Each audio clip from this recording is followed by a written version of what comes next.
আমরা সেদিন আগেই গুনার স্বীকৃতি দিয়ে দেব। আমরা বলবো, আল্লাহ তুমি প্রশ্ন করার আগে তোমার একটা কথা বলি, আমারে কিছু জিজ্ঞেস করো না, আমি সব করেছি। এমন কোন পাপ নাই যে পাপ আমারে দিয়ে হয় নাই। তোমার রহমত দিয়ে তুমি জান্নাতে পাঠাবা, তোমার দয়ায় জান্নাতে যেতে চাই, আমল দিয়ে না। পারবেন বলতে? কিয়ামতের দিন আমরা বলবো, আল্লাহ আমার আমল দিয়ে জান্নাত চাই না, আমি তোমার দয়া দিয়ে জান্নাত চাই। তোমার দয়া ছাড়া আমার কোনো উপায় নাই। লিল্লাহি তাকবীর, নারায়ে তাকবীর, নারায়ে তাকবীর। মিজানুর রহমান আদের সাহেবের আগমন পটুয়াখালীর পক্ষ থেকে। প্রিয় পটুয়াখালীবাসী, আপনারা কেমন আছেন সবাই? আমি তো দেখলাম যে গতকালই এসে আপনারা বসেছিলেন। কষ্ট হয় নাই? সারাদিন খাওয়া দাওয়া করতে পেরেছিলেন তো? নামাজগুলো সময় মতো পড়তে পেরেছেন? মাশাআল্লাহ, মাশাআল্লাহ। আল্লাহ তাআলা কবুল করুক, আমরা পড়ি আমিন। আপনারা শুনেছেন যে প্রতিটি বিভাগে আমরা একটি করে প্রোগ্রাম দিচ্ছি, একবার করে সফর করছি। তারই ধারাবাহিকতায় বরিশাল বিভাগের এই প্রোগ্রাম আমাদের মাসুদ ভাইয়ের কারণে বাধ্য হয়ে আমাকে পটুয়াখালীতে দিতে হয়েছে। মাসুদ ভাই এমন ভাবে ধরেছেন, রিকোয়েস্ট করেছেন, সেটাকে ডিনাই করার, রিজেক্ট করে দেওয়ার সুযোগ আর হয়নি। আলহামদুলিল্লাহ। খুব চমৎকার একটি শহর, অসাধারণ একটি নগরী। আমি উপর থেকে দেখছিলাম, খুব গোছানো, খুবই গোছানো সুন্দর একটি শহর, আলহামদুলিল্লাহ। আর পাশেই আছে আপনাদের বিশাল সমুদ্র সৈকত, যেখান থেকে সূর্যোদয় সূর্যাস্ত একসাথে দেখা যায়, ঠিক কিনা বলেন? বরিশাল বিভাগের প্রতি আগে থেকেই আমার আলাদা একটা টান, দুটো কারণে।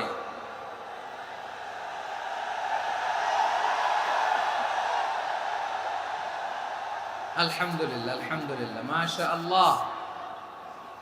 এই গণজোয়ারকে আল্লাহ তাআলা ইসলামের পক্ষে কবুল করে নিক। এই প্রাণ ঢালা উচ্ছ্বাস, ভালোবাসা, এটা কোরআনের জন্য, ইসলামের জন্য, ঠিক কিনা বলেন? কোনো অপশক্তি এই গণজোয়ারকে ঠেকাতে পারবে না। কারণ যে ভালোবাসা আল্লাহর জন্য হয় সেটাকে ঠেকানো যায় না, ঠিক কিনা বলে? আমার প্রাণ প্রিয় পটুয়াখালীবাসী ভাইরা, বিশেষ দুটি কারণে বরিশাল বিভাগের প্রতি আমার আলাদা একটা ভালো লাগা। এর কারণ, এই অঞ্চলে আলেম ওলামা বেশি, ঠিক কিনা বলেন? আজকের এই প্রোগ্রামে অনেক কওমি মাদ্রাসার মুহতামিম সাহেবরা এসেছেন, আমি শুনেছি। আলিয়া মাদ্রাসার প্রিন্সিপাল হুজুররা এসেছেন, খতিব সাহেবরা এসেছেন, ইমাম সাহেবরা এসেছেন, মুয়াজ্জিন সাহেবরা এসেছেন। এই বিভাগে আলেম ওলামা বেশি। তার প্রমাণ, এখানে এই বরিশালের ভেতরে আছে সারসিনা দরবার, ঠিক কিনা বলেন? অনেক হাক্কানি একটা দরবার।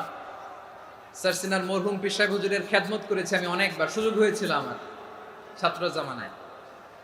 তো ওনাদের মাদ্রাসা কেন্দ্রিক অনেক খেদমত, আলহামদুলিল্লাহ।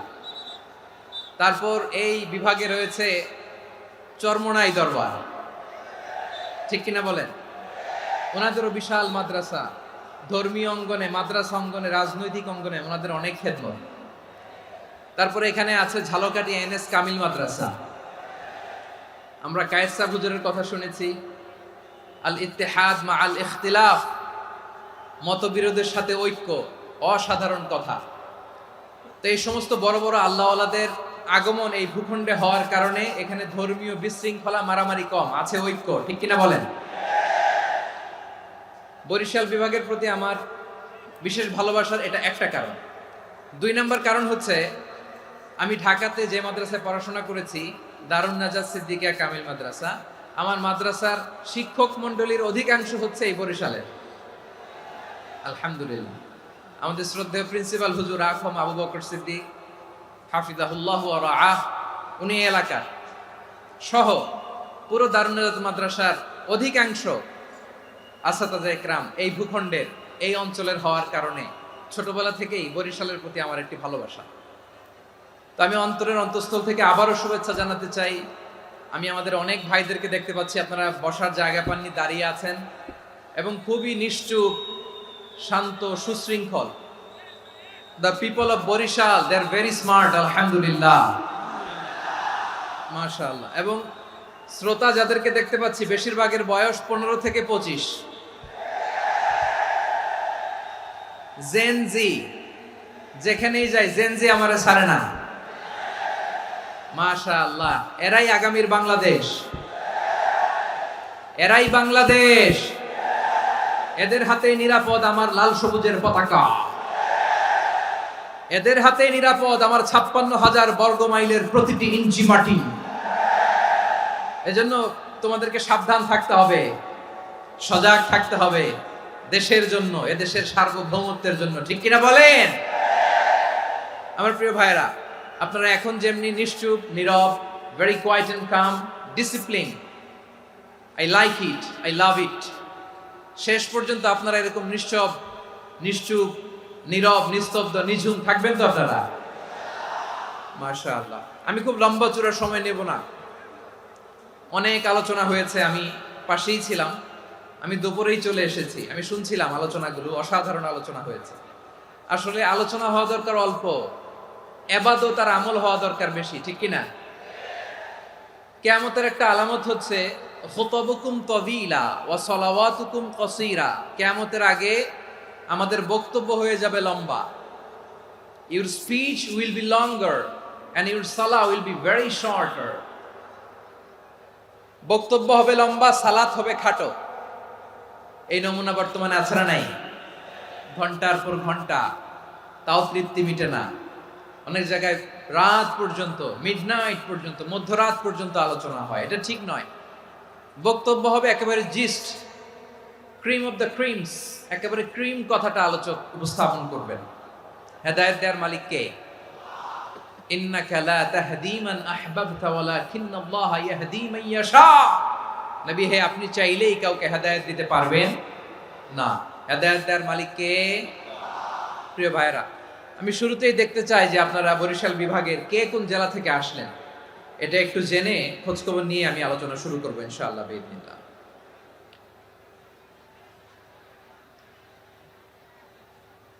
প্রিয় ভাইরা, আমি দেখতে চাচ্ছি আপনাদের এই বরিশাল বিভাগের ভোলা জেলা আছে না একটা, দ্বীপ জেলা, ওখান থেকে কেউ আসতে পারছেন নাকি? হ্যাঁ, আল্লাহু আকবার, আসছে তো, ওই যে হাত দেখা যাচ্ছে। সর্বনাশ, মাশাআল্লাহ, ঠিক আছে, আল্লাহ আমার ভাইদেরকে তুমি কবুল করো। বরগুনা জেলা থেকে কেউ এসেছেন আজকের প্রোগ্রামে? ইয়া সালাম, মাশাআল্লাহ, মাশাআল্লাহ, ওয়েলকাম, ওয়েলকাম, ঠিক আছে। পিরোজপুর জেলার কেউ এসেছেন? পিরোজপুর জেলা থেকে মাশাআল্লাহ অনেক ভাইরা এসেছেন। ঝালকাঠি, মাশাআল্লাহ, ঝালকাঠিতে অনেক আসছে। তারপর বরিশাল জেলা থেকে কারা কারা এসেছেন? বরিশাল, মাশাআল্লাহ, তাবারাকাল্লাহ। এবার পটুয়াখালী জেলার কারা কারা দেখি? মাশাআল্লাহ, মাশাআল্লাহ, মাশাআল্লাহ। আল্লাহ তুমি কবুল করো, আল্লাহ তুমি কবুল করো। লিল্লাহি তাকবীর, লিল্লাহি তাকবীর, লিল্লাহি তাকবীর। হাত নামান। প্রিয় ভাইরা, আসুন আমরা কাল বিলম্ব না করে আজকের পটুয়াখালী জেলা শহরের, মাশাআল্লাহ, ওই যে লক্ষ্মীপুর থেকে আমাদের ভাই এসে প্লেকার্ড নিয়ে দাঁড়াইছে, ঠিক আছে, প্লেকার্ড দেখেছি, ফি আমানিল্লাহ। আচ্ছা, এই বরিশাল বিভাগের বাইরে থেকে কারা কারা আসছেন দেখি, কেউ আছেন কিনা? মাশাআল্লাহ, অনেক অনেক অনেক, মাশাআল্লাহ, আল্লাহ কবুল করুন, আল্লাহ কবুল করুন, ফি আমানিল্লাহ। চাঁদপুর, ঠিক আছে, ঠিক আছে, হ্যাঁ, ইলিশের বাড়ি, চাঁদপুর, ঠিক আছে, মাশাআল্লাহ। বসুন, বসুন। সম্মানিত ভাইরা, আসুন আমরা মূল আলোচনার দিকে চলে যাই। আজকে আমরা যে টপিকটা নিয়ে আলোচনা করব সেটা হচ্ছে, আমরা যে জীবনে বিপদে পড়ি, আমরা বিপদে পড়লে আমাদেরকে উদ্ধার করে কে? আল্লাহ ছাড়া আমাদের বাঁচানোর কেউ আছে? উদ্ধার করার কেউ আছে? রক্ষা করার কেউ আছে? এজন্য বিপদে পড়লে আমরা চাইবো কার কাছে? আমাদের যাই দরকার হোক আমরা ফরিয়াদ করব কার কাছে? নাকি মাজারে যেয়ে চাবেন? মাজারে যেয়ে যাবেন? অনেকে তো মাজারে যেয়ে কপাল ঘষে, আছে না নাই? মাজারে যেয়ে সন্তান চায়, আছে? এই এলাকায় নাই, এই এলাকার লোকদের আকীদা খালেস আমি জানি। মাজারে যে কপাল ঘষে আর সন্তান চায়। আচ্ছা, মাজারে গেলে সন্তান পাওয়া যায়? আচ্ছা, মাজারে না গেলে যদি বাচ্চা না হতো, গরু ছাগলের যে বাচ্চা হয় ওরা কোন মাজারে মানত করে বলেন? কথা কি বুঝতেছেন? এই যে প্রতি বছর গরু ছাগল ভেড়া এগুলো যে বাচ্চা দেয়, এরা কোন মাজারে যে মানত করে? এজন্য চাইতে হবে একজনের কাছে, তিনি কে? আমার প্রিয় পটুয়াখালীবাসী, মাজার জিয়ারত করা সুন্নাহ। আমরা মাজার জিয়ারত করব, আল্লাহ ওয়ালাদের কবরে যাব, আমরা সেখানে যে সালাম দিব, দোয়া করব, নিজের জন্য করব, কবরে শুয়ে থাকা মাইয়েতের জন্য করব, পুরো মুসলিম উম্মার জন্য করব। কিন্তু কবরে যিনি শুয়ে আছে ওই বাবার কাছে সন্তান চাওয়া যাবে? চাকরি চাওয়া যাবে? সফলতা চাওয়া যাবে? সফলতা দেয় কে? সবাই বলেন নাই, আওয়াজ করে বলেন, সফলতা দেওয়ার মালিক কে? এক কথাই রব্বুল আলামিন বলেন, ওয়া ইয়ামসাসকাল্লাহু বিদুররিন ফালা কাশিফা লাহু ইল্লা হু ওয়া ইয়ুরিদকা বিখাইরিন ফালা রাদ্দা লিফাদলি ইউসিবু বিহি মান ইয়াশাউ মিন ইবাদিহি ওয়া হুয়াল গফুরুর রহিম। আল্লাহু আকবার। আল্লাহ বললেন, ওয়া ইয়ামসাসকাল্লাহু বিদুররিন ফালা কাশিফা লাহু ইল্লা হু। আল্লাহ যদি তোমাকে কোনো বিপদ স্পর্শ করায়, আল্লাহ যদি তোমারে কোনো বিপদে ফেলে দেয়, ওই বিপদ থেকে উদ্ধার করার তিনি ছাড়া আর কেউ নাই। জোরে বলেন ঠিক কিনা? তিনি যদি কোনো বিপদে ফেলেন, তিনি ছাড়া বিপদ থেকে উদ্ধার করার কেউ নাই। আর তিনি যদি তোমার প্রতি কোনো অনুগ্রহ করতে চান, ওই অনুগ্রহ ঠেকিয়ে দেওয়ার ক্ষমতাও কারো নাই। আল্লাহ যদি আপনার সফলতা দিতে চায়, পৃথিবীর কোনো শক্তি ওই সফলতাকে থামাতে পারে? এজন্য আল্লাহ বললেন, খবরদার, চিন্তা আকীদা খালিস করে নাও। ওয়া ইয়ামসাসকাল্লাহু বিদুররিন ফালা কাশিফা লাহু ইল্লা হু। আল্লাহ বিপদে ফেললে বিপদ থেকে উদ্ধার করার কেউ থাকে না। আর আল্লাহ যদি তোমার প্রতি দয়া দেখাতে চান, অনুগ্রহ করতে চান, ওই অনুগ্রহকে প্রতিরোধ করার মতো ক্ষমতা কারো নাই। তিনি তার বান্দাদের মধ্য থেকে যাকে ইচ্ছা তাকে দেন, যত ইচ্ছা তত দেন। তিনি ক্ষমাশীল, তিনি মেহেরবান। সুবহানাল্লাহ। তিনি ক্ষমাশীল, তিনি মেহেরবান। তাহলে এই আয়াত থেকে আমরা বুঝতে পারলাম, আমরা যদি বিপদে পড়ি আমাদেরকে কেউ বাঁচাতে পারে না। আমার বাবা আমারে বাঁচাতে পারে? হ্যাঁ? আমার মা আমাকে বাঁচাতে পারে? আমার বন্ধু আমারে বাঁচাতে পারে? আমার দলের কর্মী আমাকে বাঁচাতে পারে? আমার পীর সাহেব আমারে বাঁচাতে পারে? আমার পটুয়াখালীর ভাইয়েরা খেয়াল রাখবেন, বাঁচাতে পারে এক মহান সত্তা, উদ্ধার করতে পারে এক মহান সত্তা। চিৎকার করে বলুন, তিনি কে? আবার আল্লাহ বললেন, আম্মাই ইউজিবুল মুত্তাররা ইযা দাআহু ওয়া ইয়াকশিফুস সুআ ওয়া ইয়াজআলুকুম খুলাফাআল আরদ আইলাহুম মা'আল্লাহ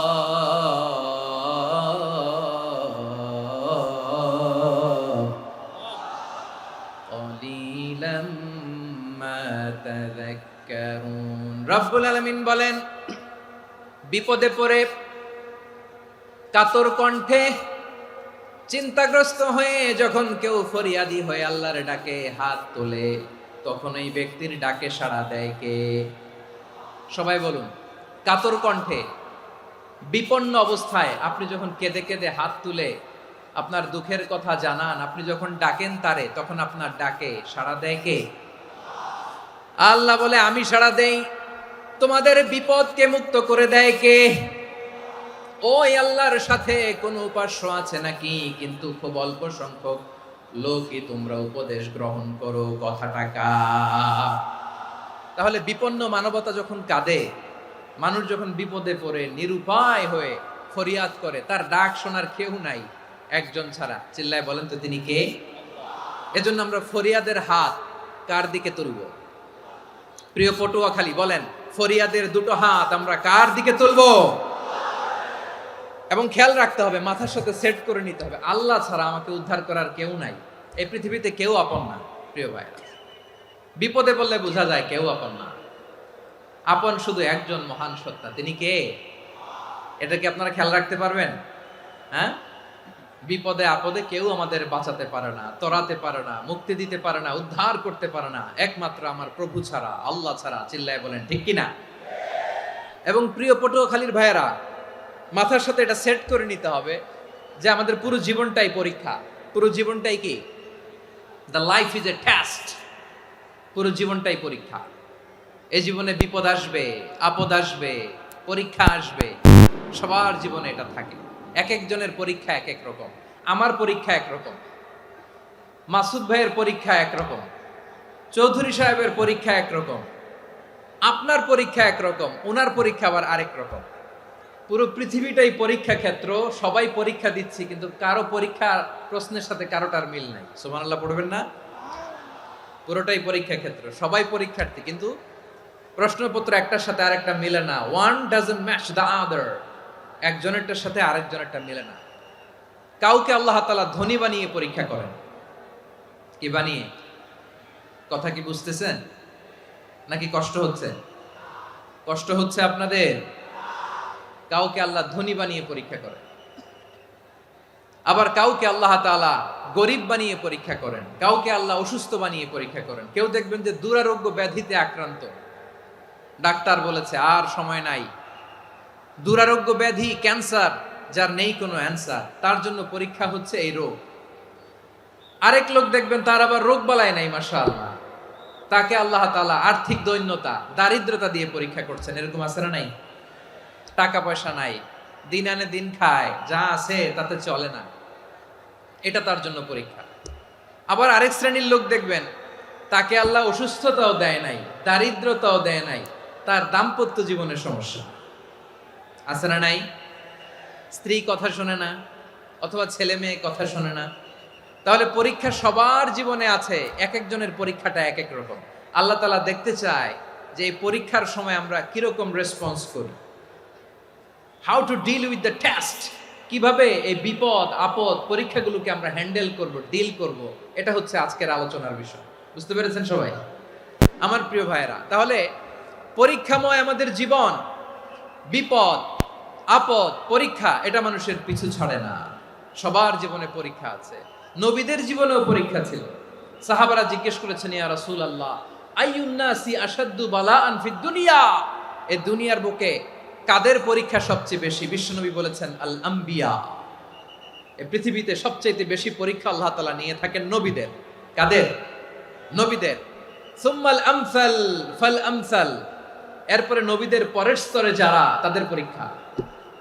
এরপরে তাদের পরের স্তরে যারা, তাদের পরীক্ষা। সিদ্দিকিনদের, শুহাদাদের, সলিহিনদের, আল্লাহওয়ালাদের। যার ঈমান যত মজবুত, তার জীবনে পরীক্ষাও তত বেশি। চিল্লায় বলেন ঠিক কিনা?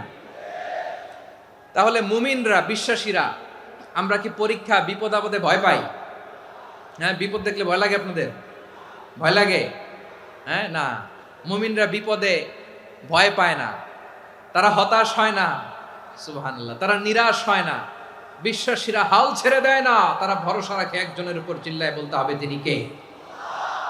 কারণ মুমিন জানে the grief isn't permanent, the test isn't permanent, the struggle in our life isn't permanent. আমাদের জীবনের দুঃখ, কষ্ট, স্ট্রাগল, এগুলো পার্মানেন্ট নয়।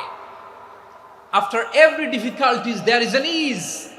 সব কষ্টের পরেই একটা সুখ আছে না নাই? রব্বুল আলামিন বলেন, ফা ইন্না মাআল উসরি ইউসরা, ইন্না মাআল উসরি ইউসরা, ভয় পেও না, চিন্তা করো না, কষ্টের সাথেই আমি রেখে দিয়েছি স্বস্তি। সুবহানাল্লাহ বলেন। মুমিন জীবনে বিপদ যত বেশি, কষ্ট যত বেশি, তার সামনে সফলতা তার চেয়েও বেশি। ঠিক কিনা বলেন? কারণ বিশ্বাসীরা জানে রাত্রি যত গভীর হয়, সুবহে সাদিকের সময় তত আগাতে থাকে। গর্ভবতী নারীর পেটের ব্যথা যত বাড়তে থাকে, ঘরে নতুন মেহমান আগমনের সময় ঘনাতে থাকে। মুমিনদের উপর বিপদ, অত্যাচার, আপদ, পরীক্ষা যত বাড়তে থাকে, কালেমার পতাকা উড্ডয়নের সময় কাছে আসতে থাকে। বিশ্বাসীদের এগুলো হিসাব মিলানো অনেক আগে, এগুলো অনেক আগে হিসাব মিলানো। দুঃখের আধার শেষে সুখের আলো মিটি মিটি হাসে, চিল্লায় বলেন ঠিক কিনা? দুঃখের আধার শেষে আলোর প্রভাত হাসে, হতাশার কালো মেঘে যায় গো ভেসে, হতাশার কালো মেঘে যায় গো ভেসে। দুঃখের আধার শেষে আলোর প্রভাত হাসে, হতাশার কালো মেঘে যায় গো ভেসে, হতাশার কালো মেঘে যায় গো ভেসে। কোরআনে দুঃখের আধার শেষে আলোর প্রভাত হাসে, হতাশার কালো মেঘে যায় গো ভেসে, হতাশার কালো মেঘে যায় গো ভেসে। ঠিক কিনা বলেন? দুঃখ যত বেশি, পরীক্ষা যত বেশি, কষ্ট যত বেশি, সুখের সময় তত কাছাকাছি, চিল্লায় বলতে হবে ঠিক কিনা? এজন্য মুমিন জীবনে পরীক্ষা বেশি, মুমিনদের হতাশা নাই। মুমিনরা নিরাশ হয় না, হতাশ হয় কাফিররা। মুমিনরা কখনো হাল ছেড়ে দেয় না, মুমিনরা ভরসা রাখে একজনের উপর, তিনি কে? তাহলে আমার প্রিয় পটুয়াখালীবাসী, বিপদ থাকবে, পরীক্ষা থাকবে, এই বিপদ থেকে আমাদেরকে উদ্ধার করবেন একজন, তিনি কে? আমরা শুধু আল্লাহর উপরই ভরসা রাখবো। রাজি আছেন তো? চাইবো একজন সত্তার কাছে, আওয়াজ করে বলুন তিনি কে? একজন সত্তার কাছে চাইবে। বিশ্বনবী ওনার চাচাতো ভাই আব্দুল্লাহ ইবনে আব্বাস রাদিয়াল্লাহু তাআলা আনহুকে বললেন, ইয়া আব্দুল্লাহ ইবনুল আব্বাস, হে আব্দুল্লাহ ইবনে আব্বাস, ইদা সাআলতা ফাসআলিল্লাহ, যখন চাইবে আল্লাহর কাছে যাও। ও আব্দুল্লাহ, যখন চাইবা আল্লাহর কাছে চাও। ওয়া ইদা ইসতাআনতা ফাসতাইন বিল্লাহ, যখন সাহায্য চাইবা আল্লাহর কাছে ফরিয়াদ করো। জেনে রেখো ও আব্দুল্লাহ, ওয়া'লাম আন্নাল উম্মাতা লাউ ইজতামাআত আলা আন ইয়ানফাউকা বিশাইইন লাম ইয়ানফাউকা ইল্লা বিশাইইন ক্বাদ কাতাবাহু আল্লাহু লাক। ও আব্দুল্লাহ, জেনে রেখো, মনে রেখো, গোটা বিশ্বের সবাই মিলে যদি তোমার উপকার করতে চায় ততটুকুই তারা করতে পারবে যতটুকু আল্লাহ তোমার নসিবে সেটা লিখে রেখেছে। ঠিক কিনা বলেন? আর যদি গোটা বিশ্বের সবাই মিলে তোমার বিরুদ্ধে কনস্পাইরেসি করে, ষড়যন্ত্র করে, গোটা বিশ্বের সবাই মিলেও যদি তোমার ক্ষতি করতে চায় ততটুকুই শুধু পারবে যেটা আল্লাহ তোমার জন্য বরাদ্দ রেখেছে। যতটুকু আল্লাহ তাআলা তোমার জন্য বরাদ্দ রেখেছে অতটুকুই ক্ষতি করতে পারবে, আর এক চুল বেশিও করতে পারবে না, কমও করতে পারবে না। চিল্লায় বলেন ঠিক কিনা? এজন্য আমরা চাইবো কার কাছে? সবাই বলেন নাই, আওয়াজ করে বলেন কার কাছে? সব সময় আমরা আল্লাহর কাছে চাইবো, বিপদে আপদে, সুখে দুঃখে, সচ্ছল অবস্থায় অসচ্ছল অবস্থায়, পরাজয়ের সময় বিজয়ের সময়, সব সময় আমরা ভরসা রাখবো কার উপর? সবাই বলুন। একদল লোক আছে যারা বিপদে পড়লে আল্লাহরে ডাকে, আছে না নাই? পটুয়াখালীতে মাশাআল্লাহ নাই। বিপদ আসলে আল্লাহরে ডাকে, বিপদ নাই আল্লাহও নাই। বিপদে পড়লে নামাজ পড়ে, বিপদও নাই নামাজও নাই। বিপদে পড়লে জিকির করে, বিপদ যখন চলে যায় ওদের জিকিরও বন্ধ হয়ে যায়। এরকম আছে না নাই? কিছু লোক দেখবেন পরীক্ষা আসলে নামাজ পড়ে, আছে আছে? জেনজি আওয়াজ করো, এরকম আছে? এই কমন পড়ে গেছে, কমন পড়ছে। দেখবেন পরীক্ষার সময় নামাজ পড়ে, পরীক্ষাও নাই নামাজও আছে। এরকম কিছু লোক আছে অসুস্থ হলে আল্লাহরে বড্ড ভালোবাসে, আল্লাহরে খুব ডাকে। অসুস্থ হইলে অসুস্থতাও নাই, আল্লাহ স্মরণও নাই। দেখবেন কিছু লোক নির্বাচন আসলে খুব আল্লাহওয়ালা হয়ে যায়, তখন দেখবেন মাথার মধ্যে হেজাব লাগায়, পাঞ্জাবি লাগায়, আল্লাহওয়ালা হয়ে যায়। নির্বাচনও নাই, এরপরে আল্লাহর কথাও নাই। আছে না নাই? না, এরকম হওয়া যাবে না। সব সময় আমরা আল্লাহরে ডাকবো, বিপদে আপদে সব সময় ভরসা রাখবো আমরা একজনের উপর। আওয়াজ করে বলেন তিনি কে?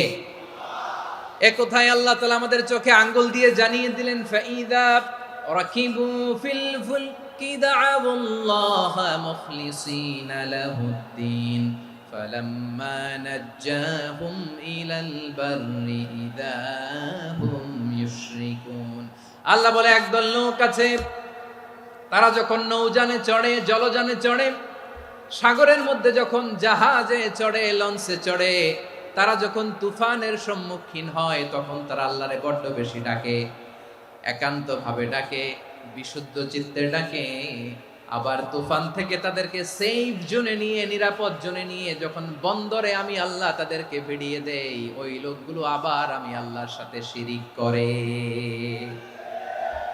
এরকম আছে না নাই জাহাজে উঠছে সাগরের মাঝখানে তুফান ওই সময় দেখবেন আল্লাহ কারে কয় এই কথা তো আপনাদেরকে বোঝানো সহজ আপনারা তো নদীর দেশের মানুষ লঞ্চে চড়েন নাই কারা কারা দেখি লঞ্চে চড়ছেন হ্যাঁ লঞ্চে চড়ে নাই এরকম একজনও নাই এখানে আচ্ছা লঞ্চে উঠছেন কে কে দেখি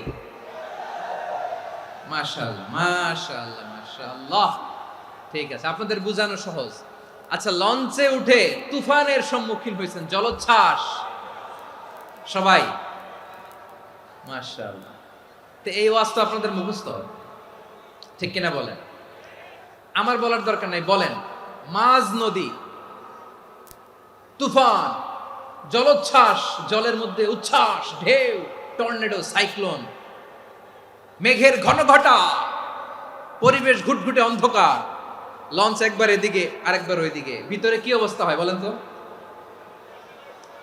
হ্যাঁ তখন মুসলিম আল্লাহর ডাকে হিন্দু আল্লাহর ডাকে ঠিক কিনা বলেন আস্তিক আল্লাহর ডাকে নাস্তিক আল্লাহর ডাকে ঠিক কিনা লঞ্চের ভেতর স্টিমারের ভেতর কান্নারে রোল পড়ে যায় চিৎকারের রোল পড়ে যায় সবার মুখ দিয়ে শুধু একটা আওয়াজ লা ইলাহা লা ইলাহা লা ইলাহা সুবহানাল্লাহ আলহামদুলিল্লাহ লা ইলাহা আল্লাহ নামের জিকির করবে যারা আল্লাহর কাছে প্রিয় তারা আল্লাহর কাছে প্রিয় যারা জান্নাতে প্রবেশ করবে তারা জোরে লা ইলাহা লা ইলাহা ইল্লাল্লাহ লা ইলাহা ইল্লাল্লাহ মুহাম্মাদুর রাসূলুল্লাহ সাল্লাল্লাহু আলাইহি ওয়াসাল্লাম আমার প্রিয় পটুয়াখালীবাসী তাহলে লঞ্চের ভেতরে যখন আমরা তুফানের মধ্যে পড়ি তখন সবাই মিলে আমরা একটা নামের জিকির করি নামটা কার মুসলমানেরাও ডাকে হিন্দুরাও ডাকে আস্তিকও ডাকে নাস্তিকও ডাকে সবাই ডাকে একজনকে তিনি কে আবার দেখবেন ওই আল্লাহ তুফানের পরে ঝড়ের পরে ওই লঞ্চটাকে যখন সদর ঘাটে ফিরিয়ে দেয় আবার আমরা নাফরমানি শুরু করে দেই সে কোথায় আল্লাহ বললেন ফাইদা রাকিবু ফিল ফুলকি দা'আউল্লাহ মুখলিসিনা লাহুদ্দিন ফালাম্মা নাজ্জাহুম ইলাল বাররি ইযা হুম ইউশরিকুন সাগরে যখন তুফানে পড়ে আমি আল্লাহর ডাকে আবার আমি আল্লাহ যখন বাঁচিয়ে দেই আবার আমি আল্লাহর সাথে শিরিক শুরু করে আমরা কি এরকম হতে চাই নাকি এরকম করবেন হ্যাঁ না আমরা তুফানে পড়লেও আল্লাহরে ডাকি আবার বাঁচায় দেওয়ার পরেও ডাকি কারে আল্লাহকেই ডাকি বিমানের মধ্যে মাঝে মাঝে দেখবেন যে এয়ার টার্বুলেন্স হয় জানেন এয়ার টার্বুলেন্স জানেন তো মাঝে মাঝে বিমানটা বাউন্সিং করে বাম্পি ভেরি বাম্পি ওয়েদার শুনেন নাই 40,000 ফিট উপরে যখন থাকে তখন পাইলট মাঝে মাঝে বলে dear passengers ladies and gentleman right now we are flying 40,000 feet above the ground and we are passing very heavy air turbulence right now. Please fasten your seat belt. দেখবেন মাঝে মাঝে বলে যে ভদ্র মহিলা ভদ্র মহোদয়গণ আমরা 40,000 ফিট উপর দিয়ে যাচ্ছি আর এয়ার টার্বুলেন্স ফেস করছি মেহেরবানি করে আল্লাহর রাস্তে সিট বেল্ট বাঁধুন তখন বিমানটা এরকম বাউন্সিং করে শেকিং করে আপনারা মুখোমুখি হয়েছেন ইদানিং এই এয়ার টার্বুলেন্স বেড়ে গিয়েছে গত বছর আমার ইন্টারন্যাশনাল অনেকগুলো ফ্লাইট ছিল, তো আমি দেখলাম যে আগের ফ্লাইটগুলোর তুলনায় এখন এয়ার টার্বুলেন্স খুব বেশি। আমি একটু রিসার্চ করে দেখলাম ক্লাইমেট চেঞ্জের কারণে, জলবায়ু পরিবর্তনের কারণে আকাশের বাতাসের মুভমেন্টে পরিবর্তন হয়েছে, ফলে এখন বিমান শেকিং করে বেশি, বাউন্সিং, বাম্পি ওয়েদার। তো বলেন তো 40,000 ফিট উপরে যখন আপনি, কয় হাজার ফিট, সবাই বলুন কয় হাজার ফিট, 40,000 ফিট উপরে যখন আপনি, তখন যখন বিমানটা এরকম বাউন্সিং করে, সবাই যখন ভমিটিং করে বিমান নষ্ট করে দেয়, বমি করে, তখন বাঁচানোর কে আছে আল্লাহ ছাড়া? কেউ আছে? ওই মুহূর্তেও সবাই মিলে একজনের ডাকে আওয়াজ করে বলেন তিনি কে?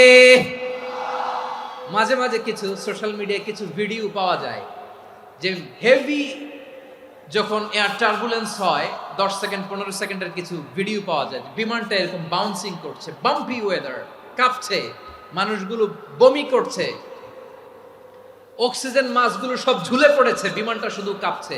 তখন দেখবেন বিমানের ভেতরেও এরকম লঞ্চের মতো চিৎকার আছে না নাই? বিমানের ভেতরেও তখন চিৎকার।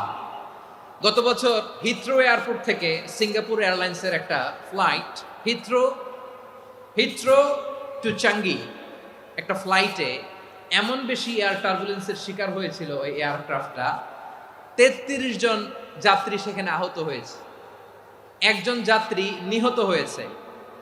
কেবিন ক্রুজ, এয়ার হোস্টেস যারা আছে, একজনের নাক ফেটে, চোখ ফেটে, কপাল ফেটে, ব্লিডিং হয়ে শয়লা। প্রিয় ভাইয়েরা, ওই 40,000 ফিট উপরে বিমানটা যখন কাঁপবে, তখন আমাদেরকে আল্লাহ ছাড়া আর কেউ বাঁচানোর আছে? এত আস্তে বললে হবে?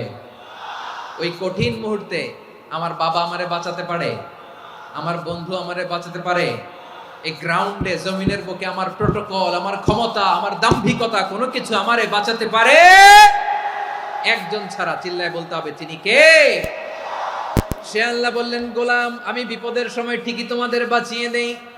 ওই বিমানের ভেতরে 40,000 ফিট উপরে যখন তোমরা এয়ার টার্বুলেন্সের শিকার হও, তখন নাস্তিকও আল্লাহরে ডাকে, হিন্দু আল্লাহরে ডাকে। জোরে বলেন ঠিক কিনা?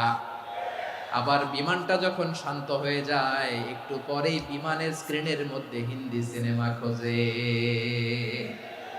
বিমানের স্ক্রিনে কিন্তু বিশাল ওখানে আফলাম ফিল্মের একেবারে বোঝাই করা। বিমানটা শান্ত হলে আবার হিন্দি সিনেমা দেখা শুরু করে। একটু আগে ডাকছিল কারে?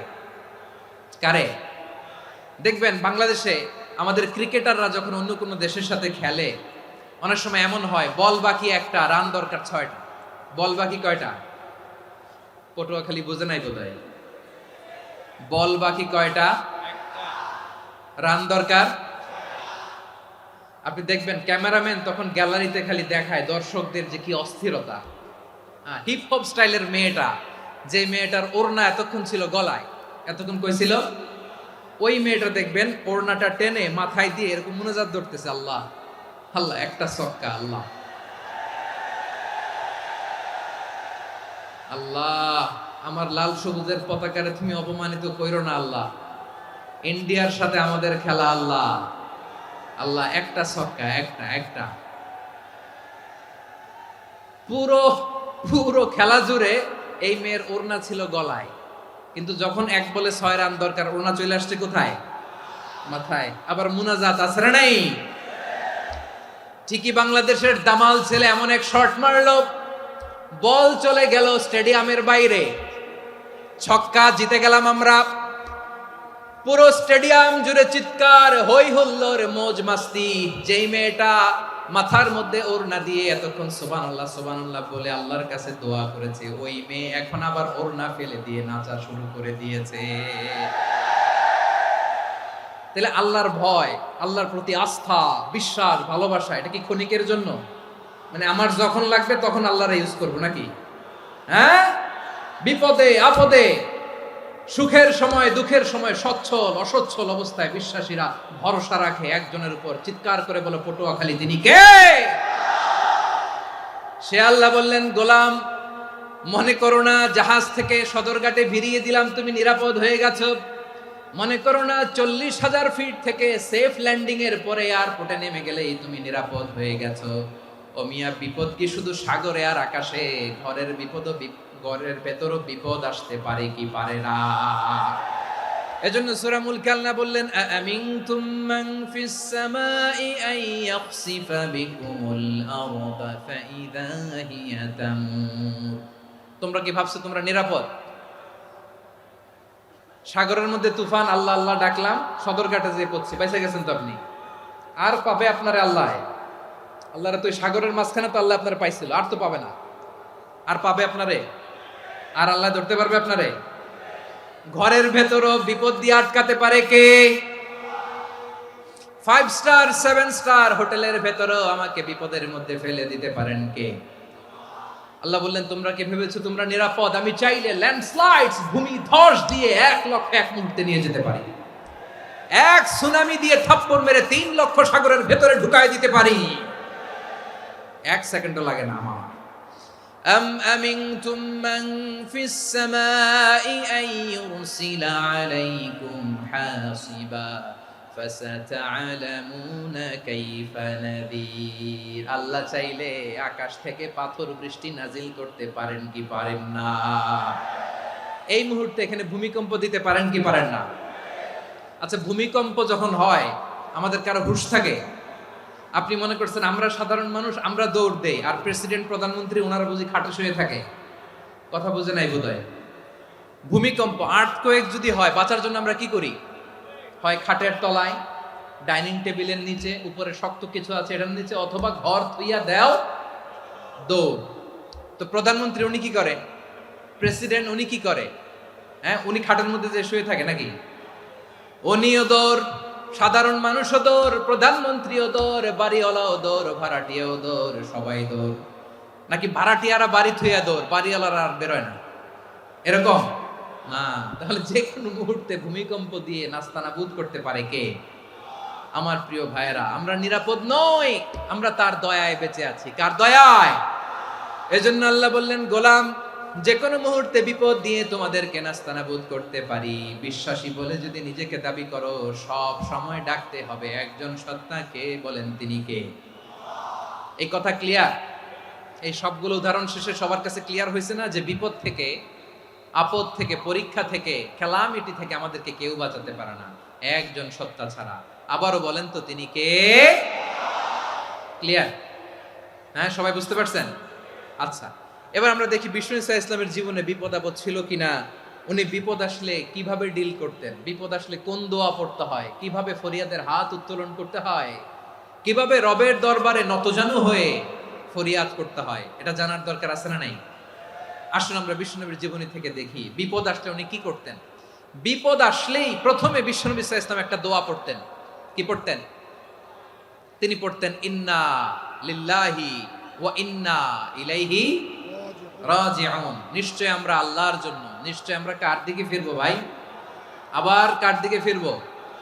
আওয়াজ করে বলুন তো, আমরা এসেছি কার কাছ থেকে, আবারও ফিরে যাব কার কাছে? এজন্য বিষ্ণুই পড়ছেন ইন্না লিল্লাহি ওয়া ইন্না ইলাইহি রাজিউন। নিশ্চয় আল্লাহর জন্য, ওই আল্লাহর দিকেই আমরা ফিরে যাব। তারপরে বিশ্বনবী পড়তেন আল্লাহুম্মা আজুরনি ফি মুসিবাতি ওয়াখলুফ লি খায়রাম মিনহা। একসাথে প্রথমে পড়তেন ইন্না লিল্লাহি ওয়া ইন্না ইলাইহি রাজিউন, তারপর পরে পড়তেন আল্লাহুম্মা আজুরনি ফি মুসিবাতি ওয়াখলুফ লি খায়রাম মিনহা। মানে আল্লাহ, এই যে আমি বিপদে ধৈর্য ধারণ করলাম, এটার সব তুমি আমার দাও, আর যেটা হারালাম এর চেয়ে ভালো কিছু দিয়ে মেকআপ করে দিও, ভালো কিছু দিয়ে বদল করে দিও। সুবহানাল্লাহ পড়েন। তাহলে বিপদ আসলে আমরা কি পড়ব? কথা বলেন। এই যে আমি শুয়েছিলাম, নাশিদ গাচ্ছিল ওরা, এদেশে পরস্পরে দেখা হলে দেয় সালাম, এদেশে আমজনতার হৃদয় জুড়ে পাকালাম, এদেশে বিপদ এলে সর্বজনে সর্বক্ষণে দোয়া পড়ে ইন্না লিল্লাহ। কি পড়ে? সুবহানাল্লাহ সুবহানাল্লাহ সুবহানাল্লাহ সুবহানাল্লাহ। এদেশে আজান শুনে সূর্য ওঠে শহর গ্রামে, এদেশে আজান শুনে সূর্য ডুবে সন্ধ্যা নামে, এদেশে সকল কাজে সবাই বলে বিসমিল্লাহ, এদেশে ভালো কিছু দেখে শুনে হাসি মুখে সবাই বলে মাশাআল্লাহ। সুবহানাল্লাহ পড়েন। তাহলে বিপদ এলে আমরা কি পড়ি? কথা বুঝলে সবাই উত্তর দিতে হবে। বিপদ এলে কি পড়ি? তাহলে বিপদ এলেই আমরা এখন থেকে ইন্না লিল্লাহ পড়বো, নাকি হাই হুতাশ করবেন? একদল আছে হাই হুতাশ করে, হায় আল্লাহ রে মোর কি হইল রে, মুই কি হরমু রে, মুই কমবে জামু রে, আছে না নাই? এরকম বিলাপ করতে নিষেধ করেছেন বিশ্বনবী। কি করব, কই যাব, কি হবে, হায় হায়, এরকম হাহুতাশ আছে না নাই? বিশ্বাসীরা হাহুতাশ করে না, তারা ইন্না লিল্লাহ পড়ে। কি পড়ে মনে থাকবে? আমরা পড়বো ইন্না লিল্লাহি ওয়া ইন্না ইলাইহি রাজিউন। নিশ্চয়ই আমরা আল্লাহর জন্য, আমরা আল্লাহর দিকেই ফিরে যাব। এরপর পড়বো আল্লাহুম্মা আজুরনি ফি মুসিবাতি ওয়াখলুফ লি খায়রাম মিনহা। আল্লাহ, আমি যে বিপদে ধৈর্য ধারণ করলাম এটার সওয়াব দিও, আর যা হারালাম তার চেয়ে ভালো কিছু দিয়ে বদল করে দিও। সুবহানাল্লাহ পড়েন। বিশ্ব নবীর হাদিস শুনলেন উম্মে সালামা রাদিয়াল্লাহু তাআলা আনহা। ওনার স্বামী হলো আবু সালামা। মজার ঘটনা খেয়াল করে শুনেন আমার প্রিয় কলিজার টুকরা ভাইয়েরা। কানগুলো খরগোশের কানের মতো খাড়া করে আমার দিকে তাকান। সাইয়্যিদাতুনা উম্মে সালামা রাদিয়াল্লাহু তাআলা আনহা, ওনার স্বামীর নাম আবু সালামা। শ্রেষ্ঠ দম্পতি, শ্রেষ্ঠ ফ্যামিলি। প্রথমে হিজরত করেছিলেন হাবাসায়, পরে হিজরত করেছেন মদিনায়। উহুদ যুদ্ধের পরে ওনার স্বামী আবু সালামা ইন্তেকাল করলো, শহীদ হলো। সুবহানাল্লাহ পড়েন। যখন আবু সালামা ইন্তেকাল করলো, উম্মে সালামা রাদিয়াল্লাহু তাআলা আনহা কেঁদে কেঁদে হয়রান। আর নবীর শিখানো বাণী অনুযায়ী তিনি বারবার পড়ছিলেন ইন্না লিল্লাহ। কি পড়ছিলেন? মুই কই জামু, কি হরমু, এগুলো বলে নাই। কি বলছে? ইন্না লিল্লাহ। যেহেতু বিশ্বনবী বলেছেন কেউ যদি বিপদের প্রথম ধাক্কায় পড়ে ইন্না লিল্লাহি ওয়া ইন্না ইলাইহি রাজিউন, আল্লাহুম্মা আজুরনি ফি মুসিবাতি ওয়াখলুফ লি খায়রাম মিনহা, তাহলে এই বিপদে যে সে যা হারালো তার চেয়ে শ্রেষ্ঠ কিছু দিয়ে আল্লাহ তার বদল দিয়ে দিবে। এই হাদিস শুনে উম্মে সালামা রাদিয়াল্লাহু তাআলা আনহা ওনার প্রাণ প্রিয় স্বামী আবু সালামার ইন্তেকালের পরে চোখের পানি ছাড়ে আর পড়ে ইন্না লিল্লাহি ওয়া ইন্না ইলাইহি রাজিউন, আল্লাহুম্মা আজুরনি ফি মুসিবাতি ওয়াখলুফ লি খায়রাম মিনহা। বারবার এই দোয়া পড়ে চোখের পানি ছাড়ে, এই দোয়া পড়ে চোখের পানি ছাড়ে। আর মনে মনে বলে আবু সালামার মতো ভালো মানুষ মদিনাতে নাই, আবু সালামার চেয়েও ভালো মানুষ মদিনাতে নাই। তার চেয়ে ভালো মানুষ কি করে আল্লাহ তাআলা আমারে দিবে? তার চেয়ে ভালো মানুষ তো আমি মদিনাতে দেখি না। চোখের পানি দিয়ে বুক ভাসায় আর নবীর হাদিসের উপর আমল করে পড়ে ইন্না লিল্লাহি ওয়া ইন্না ইলাইহি রাজিউন, ইন্না লিল্লাহি ওয়া ইন্না ইলাইহি রাজিউন। পড়তে পড়তে চোখের পানি ছাড়ে আর চিন্তা করে বিশ্বনবী বললেন এই দোয়া পড়লে যেটা হারালাম তার চেয়ে ভালো কিছু দিয়ে আল্লাহ পুরস্কার দেয়। আবু সালামার চেয়ে ভালো মানুষ মদিনার মধ্যে আর কে হতে পারে? কি আজীব তামাশা, কি অবাক করা ঘটনা। কিছুদিন পরে দেখা গেল সাইয়্যিদুল মুরসালিন রাহমাতাল লিল আলামিন স্বয়ং বিশ্ব নবী উম্মে সালামাকে বিয়ের প্রস্তাব পাঠিয়েছে। স্বয়ং বিশ্ব নবী উম্মে সালামা রাদিয়াল্লাহু তাআলা আনহাকে বিয়ের প্রস্তাব পাঠিয়েছেন। উনি রাজি হয়ে গেলেন, বিয়ে হয়ে গেল। উনি হয়ে গেলেন উম্মুল মুমিনিন, আমাদের মা, পুরো মুসলিম উম্মার মা। চিৎকার করে বলেন আল্লাহু আকবার। তাহলে আমার প্রাণপ্রিয় ভাইয়েরা, বিপদে পড়লে আমরা পড়ব ইন্না লিল্লাহি ওয়া ইন্না ইলাইহি রাজিউন, আল্লাহুম্মা আজুরনি ফি মুসিবাতি ওয়াখলুফ লি খায়রাম মিনহা। পড়বেন? পড়বেন না? যারা যারা বিপদ আসলে এই দোয়াটা পড়বেন এখন থেকে আওয়াজ করে ইনশাআল্লাহ বলেন। যা হারাইছেন তার চেয়ে শ্রেষ্ঠ জিনিস দিয়ে বদলা দিবে কে? বিশ্বাস হয়? একটু সন্দেহ লাগে মনে হয়, একটু সন্দেহ আছে? যাদের বিশ্বাস হবে তাদের কি আল্লাহ উত্তম বদলা দিবে, ঠিক কিনা বলেন? তাহলে বিপদে পড়লেই প্রথমে আমরা এটা পড়ব। দোয়াগুলো যদি এখন মুখস্থ না হয়, এই যে রেকর্ডিং হচ্ছে, পেয়ে যাবেন, কালকেই পেয়ে যাবেন। শুনে শুনে মুখস্থ করবেন। আমার মায়েরা, আমার বোনেরা, আপনাদের জন্য 3টি মাঠের অ্যারেঞ্জমেন্ট করা হয়েছে, আমি জানি। আপনারাও এই দোয়াগুলো পড়বেন, আপনার স্বামীকে শেখাবেন, সন্তানকে শেখাবেন, আপনার পুরো পরিবারটাকে জান্নাতের টুকরো বানিয়ে দিবে কে? তাহলে বিপদ আসলে প্রথমে কি পড়তে হবে এটা জেনে গেলাম। এরপরে বিপদ আসলে নিজেকে কি করে আল্লাহর কাছে সঁপে দিতে হয় এটাও জানার দরকার আছে না নাই? বিপদে প্রথমে ইন্না লিল্লাহ পড়লাম, ধৈর্য ধারণ করলাম, বিপদ থেকে উদ্ধারের সর্বোচ্চ চেষ্টা করলাম। আমার কাজ যখন শেষ তখন আমি আমার এই বিষয়টা আল্লাহর কাছে সঁপে দিব। কার কাছে সোপর্দ করব? কার কাছে? বিপদে বললে কেমন করে নিজেকে আল্লাহর কাছে সঁপে দিতে হয়, আসুন সাইয়েদনা ইব্রাহিম আলাইহিস সালামের জীবনী থেকে জানি। আল্লাহর খলিল ইব্রাহিম আলাইহিস সালাম আমাদের মতো সমাজ ব্যবস্থা পায় নাই। আমরা জন্মের পরে আমাদের কানের ভেতরে আজান দিয়েছে কে? একামত দিয়েছে কে? আমাদের বাপ দাদারা আমাদের কানে আজান দিয়েছে কি? দেয় নাই। আমাদের জন্মের পরেই তো আজান, একামত, বাড়ির পাশে মসজিদ, প্রতিদিন আজান, জুমার খুতবা, প্রতি মাসে মাসে তাফসিরুল কোরআন মাহফিল, মসজিদ, মিনারা, অভাব নাই। ঠিক কিনা বলেন? আপনি যেই সুন্দর ইসলামিক এনভায়রনমেন্ট পেয়েছেন, আমাদের ইব্রাহিম খলিল উনিও কি এরকম পেয়েছিলেন? হ্যাঁ, উনি জন্মের পর পরে ওনার কানে আজান দিছে কেউ? আমার প্রিয় ভাইরা, আগা গোড়া একটা শিরকি পরিবেশ উনি জন্মগ্রহণ করেছেন। উনি ছাড়া ওই তল্লাটে একজনও আল্লাহর উপর বিশ্বাসী নাই। কল্পনা করতে পারেন? গোটা তল্লাটে, গোটা দেশে বিশ্বাসী মুমিন, আল্লাহর উপর বিশ্বাস স্থাপনকারী কয়জন? সবাই বলেন কয়জন? বাকি সব মুশরিক। বাকি সব মুশরিক নিজের সাথে নিজে শক্ত বোঝাপড়া করে, অ্যানালজি করে, সেলফ কনভারসেশন করে উনি মহা সত্যের সন্ধান পেয়েছে। উনি আকাশের তারা দেখে ভাবে মনে হয় এটাই আমার খোদা, পরে দেখে তারা নাই, মনে মনে বলে না তাইলে এটা না। আবার চাঁদ দেখে বলে চাঁদটা বড় মায়া লাগে, মনে হয় এটাই আমার রব, পরে দেখে চাঁদও নাই, কয় না এটা না। এরপরে দ্বীপ প্রহরের জলজলে সূর্যটা খাঁ খাঁ করে গোটা পৃথিবীটারে রৌদ্র দিয়ে তাতিয়ে রাখে। তিনি ভাবলেন মনে হয় এটাই আমার রব, কারণ এটাই তো সবচেয়ে বড়। কিন্তু বিকেল বেলা ওই সূর্যটাও যখন চলে যায়, সাইয়েদনা ইব্রাহিম বলে না এটাও তো নাই, আমার খোদা যদি আমারে ছেড়ে চলে যায়, বিপদে পড়লে আমারে উদ্ধার করবে কে?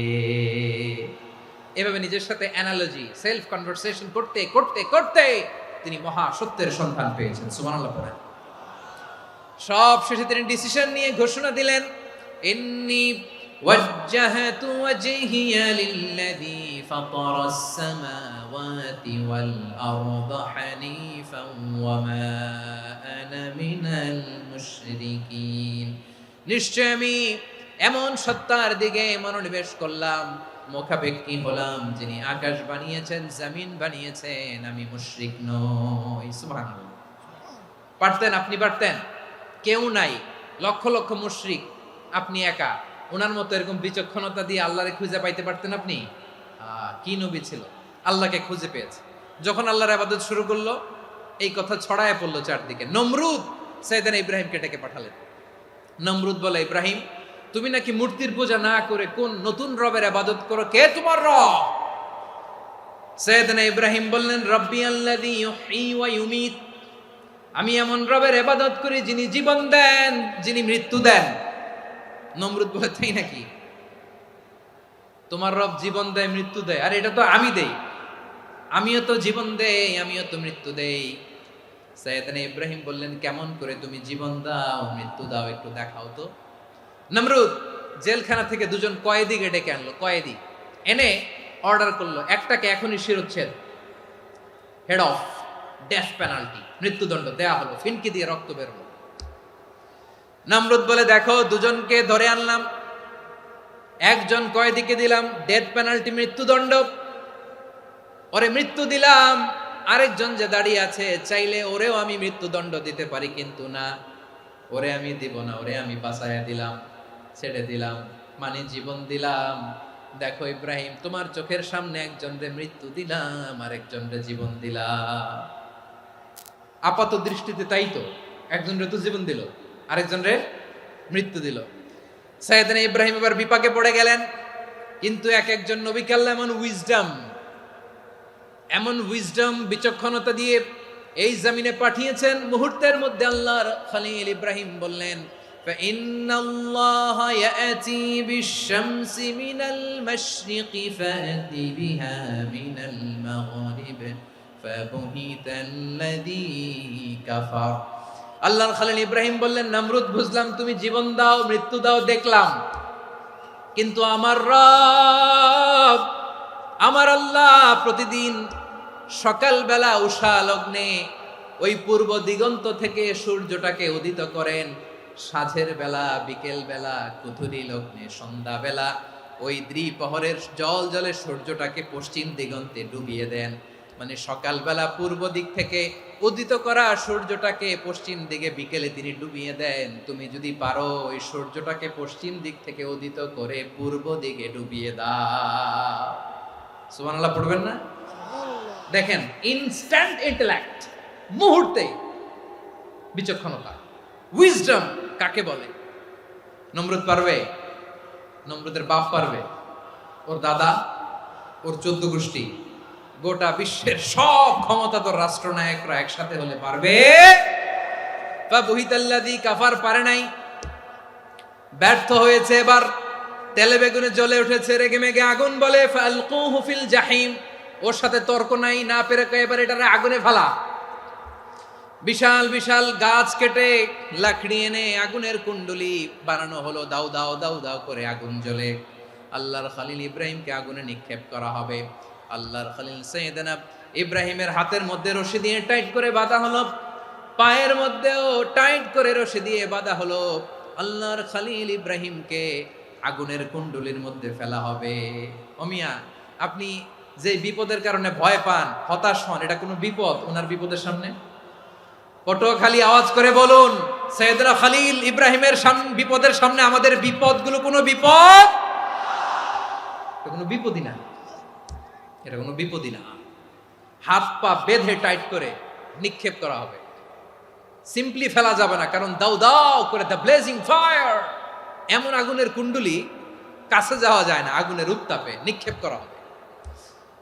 হাতে রশি বেঁধে পায়ে রশি বেঁধে আল্লাহর খলিল ইব্রাহিম আলাইহিস সালামকে আগুনের মধ্যে নিক্ষেপ করা হবে। আহা, এটার বলে অগ্নি পরীক্ষা। উনি অগ্নি পরীক্ষার সম্মুখীন হয়েছিলেন। এজন্য কঠিন পরীক্ষাকে আমরা অগ্নি পরীক্ষার সাথে তুলনা করি, ঠিক কি না? সাইয়েদনা জিবরাইল এসে বললেন, ও আল্লাহর খলিল, ওরা তো আপনার হাতও বেঁধে ফেললো, পাও বেঁধে ফেললো, নড়াচড়ার সুযোগ নাই, বলেন আমি জিবরিল ফেরেশতা আপনার জন্য কি করতে পারি? আল্লাহর খলিল ইব্রাহিম বলেন, ও জিবরাইল, তোমার কাছে আমার কোনো চাওয়া পাওয়া নাই। সুবহানাল্লাহ বলেন। তোমার কাছে বলার কিছু নাই, তোমার সাহায্যের আমার দরকার নাই। সাইয়েদনা ইব্রাহিম আলাইহিস সালামকে হাতে পায়ে রশি বেঁধে হাত পা বাঁধা অবস্থায় জ্বলন্ত অগ্নিকুণ্ডে যখন নমরুদের দলবল নিক্ষেপ করবে, আল্লাহর খলিল কিভাবে নিজেকে আল্লাহর কাছে সঁপে দিয়েছেন, পটুয়াখালীর ভাইরা খেয়াল করে শুনুন। হাত পা বেঁধে আল্লাহর খলিলকে যখন নিক্ষেপ করা হবে, তিনি মুখ ফুটে বলে ফেললেন, হাসবুনাল্লাহু ওয়া নি'মাল ওয়াকিল। হাসবুনাল্লাহু ওয়া নি'মাল ওয়াকিল, আমার জন্য আল্লাহই যথেষ্ট, আমার জন্য আল্লাহই যথেষ্ট। তিনি আমার সবচেয়ে বড় গার্ডিয়ান, তিনি আমার সবচেয়ে বড় অভিভাবক। জিব্রাইলের সাহায্যে অফারকে ফিরিয়ে দিলেন। দুনিয়ার বুকে কারো কাছে কিছু বলেন নাই, মুখ ফুটে বলেছেন হাসবুনাল্লাহ। ও আমার পটুয়াখালীর প্রাণের ভাইয়েরা, খেয়াল রাখবেন, কোন বান্দা তার হাতে থাকা সব চেষ্টাটুকুন করার পরে মুখ ফসকে মুখ দিয়ে যখন বলে ফেলে হাসবুনাল্লাহ, বান্দা যখন হাসবুনাল্লাহ বলে ফেলে, ওই ব্যাপারটা ডিল করার দায়িত্ব স্বয়ং আল্লাহ আরশের উপর থেকে নিয়ে নেয়। আপনি যখন বলে ফেলবেন হাসবুনাল্লাহ, এটা ডিলিং করবে কে তখন? চিল্লায় বলেন না, তিনি কে? বান্দা তার সাধ্যের সবটুকু চেষ্টার পরে নতজানু হয়ে যখন বলবে হাসবুনাল্লাহ, আল্লাহ তুমি আমার জন্য যথেষ্ট, নি'মাল ওয়াকিল, তুমি আমার শ্রেষ্ঠ অভিভাবক, তখন তার কি দরকার না দরকার এটা ডিল করে স্বয়ং আল্লাহ। নিক্ষেপ করা হলো সাইয়েদনা ইব্রাহিমকে অগ্নিকুণ্ডলিতে। হাজার হাজার মানুষের দৃশ্য দেখার জন্য জড়ো হয়েছে এরকম বিশাল ময়দানে। কিন্তু কি অবাক করা ঘটনা, সবাই ভয় পাচ্ছিল, না জানে কি হয়ে যায়। আল্লাহর খলিলকে যখন আগুনের কুণ্ডলিতে নিক্ষেপ করা হয়, আল্লাহর খলিল ইব্রাহিম আগুনের কুণ্ডলীর মধ্যে বসে বসে মানুষগুলোর দিকে তাকিয়ে হাসতে শুরু করে দেয়। কারণ আকাশ থেকে রব্বুল আলামিন স্পেশাল ভার্ডিক্ট নাজিল করেছেন, স্পেশাল হুকুম জারি করেছেন, কুলনা ইয়া নারু কুনি বারদান ওয়া সালামান আলা ইব্রাহিম। ও আগুন, খবরদার, সৃষ্টির শুরু থেকে তোকে একটা ধর্ম আমি বাতলে দিয়েছিলাম, তোর ধর্ম, আগুনের ধর্ম হলো যা পাবে জ্বালিয়ে সারখার করবে।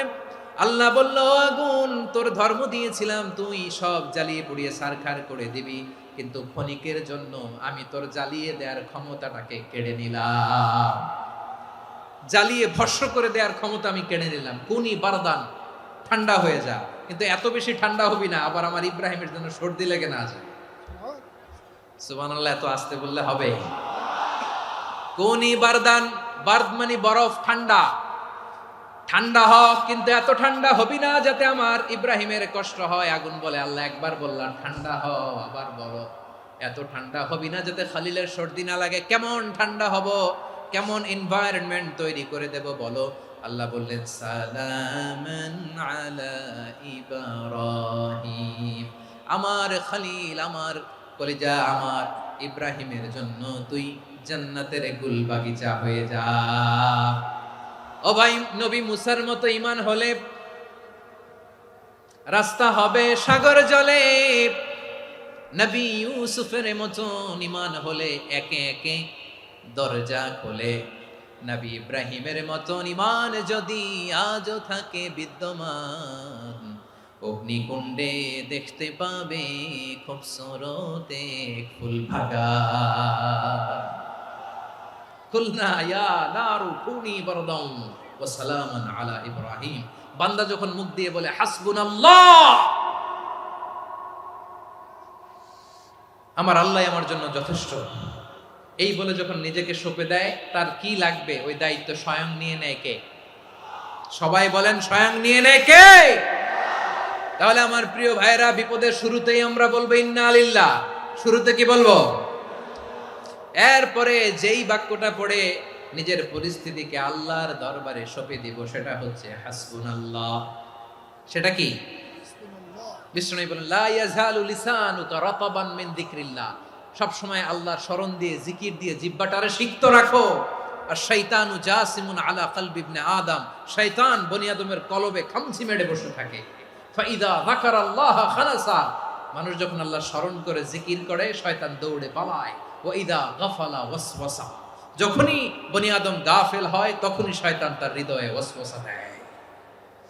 এজন্য বিপদে পড়লে ইন্না লিল্লাহ, নিজের সব টুকুন করার পরে, নিজের রোল প্লে করার পরে নিজেকে আমরা কি বলে সঁপে দিব? সবাই বলেন, সবাই বলতে হবে। আরো জোরে বলে, মনে থাকবে? বিপদে পড়লে প্রথমে ইন্না লিল্লাহ, এরপরে নিজেকে যখন সঁপে দিব তখন হাসবুনাল্লাহ। এরপরে কঠিন বিপদ যদি যখন বিশ্বনবী পড়তেন তখন কি করতেন? এমন বিপদ মাঝে মাঝে হয় না, দেয়ালে পিঠ থেকে যায়, চোখে মুখে অন্ধকার, কি করব দিশা খুঁজে পাই না, এরকম হয় কখনো? হ্যাঁ, আপনাদের হয়? হয় না? কিন্তু জান্নাতে আছেন আপনারা। হয় হয় এরকম হয়েছে না যে দেয়ালে পিঠ থেকে গেছে, চোখে মুখে অন্ধকার, কই যাব, কি করব, বাঁচানোর কেউ না, এরকম হয়েছে কখনো আপনাদের? যদি হয় তাইলে এটার সলিউশন বলবো, না হইলে তো এগুলো বলে লাভ নাই। হয় হয় হয় বিশ্বনবী এরকম কঠিন বিপদে পড়েছেন জীবনের কিছু কিছু মুহূর্তে। ওই মুহূর্তে বিশ্বনবী স্পেশাল দুইটা দোয়া পড়তেন। এই দোয়াগুলো আপনাদেরকে জানিয়ে দেয়। বিশ্বনবী বলেন, কঠিনতম বিপদে যখন পড়বা, দেয়ালে পিঠ থেকে যায়, চোখে মুখে অন্ধকার, বাঁচার কোনো উপায় নাই, তখন পড়বা লা ইলাহা ইল্লা আনতা সুবহানাকা ইন্নী কুনতু মিনাজ জালিমিন। আল্লাহ, তুমি ছাড়া কোনো ইলাহ নাই, তুমি পবিত্র, নিশ্চয় আমি জালিমদের অন্তর্ভুক্ত। সুবহানাল্লাহ বলেন। এই দোয়া সাইয়েদনা ইউনূস আলাইহিস সালাম পড়েছিলেন যখন মাছের পেটে ছিলেন। কিসের পেটে? এবং অনেক মুফাসসিরিন একরাম বলেছেন, অনেক আহলুল ইলমরা বলেছেন, এটা হচ্ছে ইসমে আজম। ইসমে আজম এমন দোয়া যেটা দিয়ে দোয়া করলে আল্লাহ দোয়া কবুল করে। কিন্তু এটা কোনটা, এটা নিয়ে ইখতিলাফ আছে। কোন আহলুল ইলম বলেন এই লা ইলাহা ইল্লা আনতা সুবহানাকা ইন্নী কুনতু মিনাজ জালিমিন, এটা হচ্ছে ইসমে আজম। সাইয়েদনা ইউনূস আলাইহিস সালাম পড়েছেন, আপনারা পড়েননি? তুফান হইলে পড়েন না? আমাদের এলাকায় তো এটা খুব, এটার উপর ব্যাপক আমল আছে। পটুয়াখালীতে কি অবস্থা বলেন? পড়েন পড়েন পড়েন পড়েন। একটা গল্প শুনেছিলাম, পাক হানাদার বাহিনী যখন বাংলাদেশে অ্যাটাক করতো, ৭১ সালের ঘটনা বলতেছে, আমরা তো দেখি নাই, শুনছি আর কি। ৭১ যদি দেখতাম এতদিনে রাজাকার হয়ে যেতাম। আল্লাহ আমাদেরকে বাঁচাই দিছে, আল্লাহর মেহেরবানি, ঠিক কিনা বলেন? মন মতো হইলে মুক্তিযোদ্ধা, মন মতো না হইলে রাজাকার। কত কিছু দেখলাম এই শাহবাগের বুকে। আল্লাহ, 71 সালে দেখি নাই, আমরা শুনেছি পাক হানাদার বাহিনী জিজ্ঞেস করত মুসলিম না অমুসলিম চেক করার জন্য, বলতো কালেমা বল, কালেমা বাতাও। তো যারা কালেমা বলতে পারতো পাকিস্তানি বাহিনী নাকি ওদেরকে ছেড়ে দিত, শুনেছি। তো একজনকে, এক বাঙালিরে পেয়ে তার মাথার মধ্যে বন্দুকর নল ধরে বলতেছে কালেমা বল সালে, কালেমা বাতা, কালেমা বল। তো ভয়ের চোটে এই দোয়া পড়া শুরু করছে। ও পড়তেছে লা ইলাহা ইল্লা আনতা সুবহানাকা ইন্নী কুনতু মিনাজ জালিমিন। পাকিস্তানি বলে সালে ইয়ে তো মুসিবত কা কালেমা হ্যায়। বাঙালি কয় হাম তো ভি মুসিবত মে হ্যায়। পাকিস্তানি বলে বেটা কোন দোয়া বললি, এটা তো মুসিবতের কালেমা। কয় আমিও তো মুসিবতে আছি, আমার মাথার মধ্যে বন্দুক ধরে তুমি আমারে কালেমা জিজ্ঞেস করো, এখন কোনটা কালিমা আর কোনটা কি দোয়া, আমার হুশ আছে নাকি? প্রিয় ভাইরা, আসলে এটা দোয়াউল মুসিবা, বিপদে পড়লে এ দোয়া পড়তে হয়। লা ইলাহা ইল্লা আনতা সুবহানাকা ইন্নী কুনতু মিনাজ জালিমিন। এটা পড়বেন আপনারা। এই দোয়া পড়ে সাইয়েদনা ইউনূস আলাইহিস সালাম মাছের পেট থেকে রক্ষা পেয়েছিলেন। রক্ষা করেছিল কে? তুমি ইউনূস নবীরে যখন খাইলো মাছেতে গিলিয়া, ফেরেশতা পাঠাইয়া দিলে ইসমে আজম দিয়া। প্রাণে ছিল যাহার ভয় সেথা পাইল আশ্রয়, প্রাণে ছিল যাহার ভয় সেথা পাইল আশ্রয়। মাছের পেট হতে সে যে পেল পরিত্রাণ। আল্লাহু আল্লাহু তুমি জাল্লে জালালুহু, শেষ করা তো যায় না গে তোমার গুণগান। আল্লাহু আল্লাহু সুবহানাল্লাহ পড়ে। লা ইলাহা ইল্লা আনতা সুবহানাকা ইন্নী কুনতু মিনাজ জালিমিন। বিশ্বনবী বললেন, দেয়ালে পিঠ থেকে গেলে, চোখে মুখে অন্ধকার, বাঁচার কোনো উপায় নাই, তখন এই দোয়াটা পড়তে হবে। এই দোয়া পড়ে আল্লাহর কাছে ফরিয়াদ করলে বিপদ মুক্ত করবেন কে? কেন এই দোয়াটা আল্লাহর কাছে বড্ড প্রিয় জানেন আমার ভাইয়েরা? কারণ এই দোয়ার মধ্যে 3টা জিনিস আছে। আমি যেরকম আঙ্গুল উঁচু করেছি এরকম করেন তো। 3টা। কয়টা? 3টা। 1 নম্বরে হচ্ছে তাওহীদ, 2 নম্বরে তাসবিহ, 3 নম্বরে তাকরীর। আই রিপিট, আবারও বলছি, 1 নম্বরে তাওহীদ, 2 নম্বরে তাসবিহ, 3 নম্বরে তাকরীর। এই দোয়াটা আল্লাহর কাছে এত পছন্দনীয় কারণ এ দোয়ার প্রথম অংশে আছে তাওহীদ, আল্লাহর একত্ববাদের ঘোষণা। লা ইলাহা ইল্লা আনতা, ও আল্লাহ আপনি ছাড়া কোনো ইলাহ নাই, উপাস্য নাই। এই কথা বললে আল্লাহ বড্ড খুশি হয়ে যায়। সুবহানাল্লাহ পড়েন। এ দোয়ার দ্বিতীয় অংশে আছে তাসবিহ, মানে আল্লাহর প্রশংসা, প্রশংসা সূচক বাণী। সুবহানাক সুবহানাক সুবহানাক, ও আল্লাহ আমি আপনার পবিত্রতা ঘোষণা করছি। সুবহানাক, এই কথা শুনলেও আল্লাহ খুশি হয়ে যায়। সুবহানাল্লাহ পড়েন। এই দোয়ার তৃতীয় অংশে আছে তাকরীর। তাকরীর মানে পাপের স্বীকৃতি। তাকরীর মানে কি? তাকরীর মানে পাপের স্বীকৃতি। এই দোয়ার তৃতীয় অংশে আছে ইন্নী কুনতু মিনাল জালিমিন, ও আল্লাহ আমি জালিমদের অন্তর্ভুক্ত। আল্লাহ আল্লাহ আমি জালেম, আল্লাহ আমি ভুল করেছি, অন্যায় করেছি, আল্লাহ আমি জালেমদের অন্তর্ভুক্ত। এই পাপের স্বীকৃতি, অ্যাকনোলেজমেন্ট আল্লাহ বড্ড পছন্দ করে। যখন আল্লাহর কাছে আপনি ছোট হবেন, ছোট হতে হতে যত ছোট হবেন ওই দৃশ্যটা দেখতে আল্লাহ বড্ড পছন্দ করে। সুবহানাল্লাহ বলেন। 3 নম্বর অংশ ইন্নী কুনতু মিনাজ জালিমিন, আল্লাহ আমি জালেমদের অন্তর্ভুক্ত। সাইয়েদনা আদম আলাইহিস সালাম ভুল করে যখন নিষিদ্ধ গাছের ফুল খেয়ে ফেললেন, ফল খেয়ে ফেললেন, আল্লাহ বললেন আদম ক্ষমা পেতে চাইলে তুমি আর হাওয়া মিলে স্বীকৃতি দাও, পাপের স্বীকৃতি। আর পড়ো রব্বানা যালামনা আনফুসানা ওয়া ইল্লাম তাগফির লানা ওয়া তারহামনা লানাকুনান্না মিনাল খাসিরিন। ও আল্লাহ আমি আদম আর হাওয়া যালামনা আনফুসানা, আমরা আমাদের নফসের উপর বড্ড জুলুম করেছি। আল্লাহ ওয়া ইল্লাম তাগফির লানা ওয়া তারহামনা, আপনি যদি ক্ষমা না করেন, আপনি যদি দয়া পরবশ না হন, আপনি যদি রহম না করেন, আমরা তো ক্ষতিগ্রস্তদের মধ্যে শামিল হয়ে যাব। এই দোয়া করার সাথে সাথে সাইয়েদনা আদম আর হাওয়া আলাইহিস সালামকে ক্ষমা করে দিলেন কে? তাহলে এই দোয়ার 3 নম্বর অংশ তাকরীর, এটা আল্লাহ বড্ড পছন্দ করে। আমার কলিজার টুকরা ভাইয়েরা, গুনাহ করে শিকার যেতে হবে, এটা আল্লাহ ভালোবাসেন। সাইয়েদনা আবু বকর রাদিয়াল্লাহু তাআলা আনহু বিষ্ণু ইসা ইসলামকে বললেন, ইয়া রাসূলুল্লাহ আল্লিমনি দুআআন আদউ বিহি ফি সলাতি। নবী হে, আপনি আমার এমন একটা স্পেশাল দোয়া শিখায়া দেন যে দোয়াটা আমি নামাজে পড়ব। নবী বললেন, তাহলে তুমি পড়ো, আল্লাহুম্মা ইন্নী যালামতু নাফসি যুলমান কাসীরান ওয়া লা ইয়াগফিরুয যুনুবা ইল্লা আনতা ফাগফিরলি মাগফিরাতাম মিন ইনদিকা ওয়ারহামনি ইন্নাকা আনতাল গফুরুর রহিম। সুবহানাল্লাহ। সালাম ফিরানোর আগে পড়েন, কথা কয় না, পড়েন। ও আবু বকর, নামাজে যদি দোয়া করতে মনে চায় এই দোয়াটা পড়বা, আল্লাহুম্মা ইন্নী যালামতু নাফসি, আল্লাহ জুলুম করেছি আমার নফসের উপর, যুলমান কাসীরা, অনেক জুলুম, ওয়ালা ইয়াগফিরুয যুনুবা ইল্লা আনতা, আপনি ছাড়া এই জুনুব, এই পাপ ক্ষমা করার দ্বিতীয় কোনো রব নাই। আছে? আল্লাহ ছাড়া আমাদের গুনাহ আর কে কে ক্ষমা করতে পারে বলেন তো? কে পারে? কে? এজন্য আল্লাহরে বলবেন, আল্লাহ আমি ছাড়া তোমার গোলামের অভাব নাই, ও আমার রব, আমি ছাড়া এই জমিনের বুকে তোমার গোলামের অভাব নাই, কিন্তু তুমি ছাড়া তো আমার দ্বিতীয় কোনো রব নাই। পারবেন বলতে? পারবেন? চোখের পানি ছেড়ে আল্লাহরে বলবেন, আল্লাহ তুমি আমার রব, তুমি আমার সব। কি বলবেন? আল্লাহ আমারে রব। সবাই বলুন, আল্লাহ আমারে রব,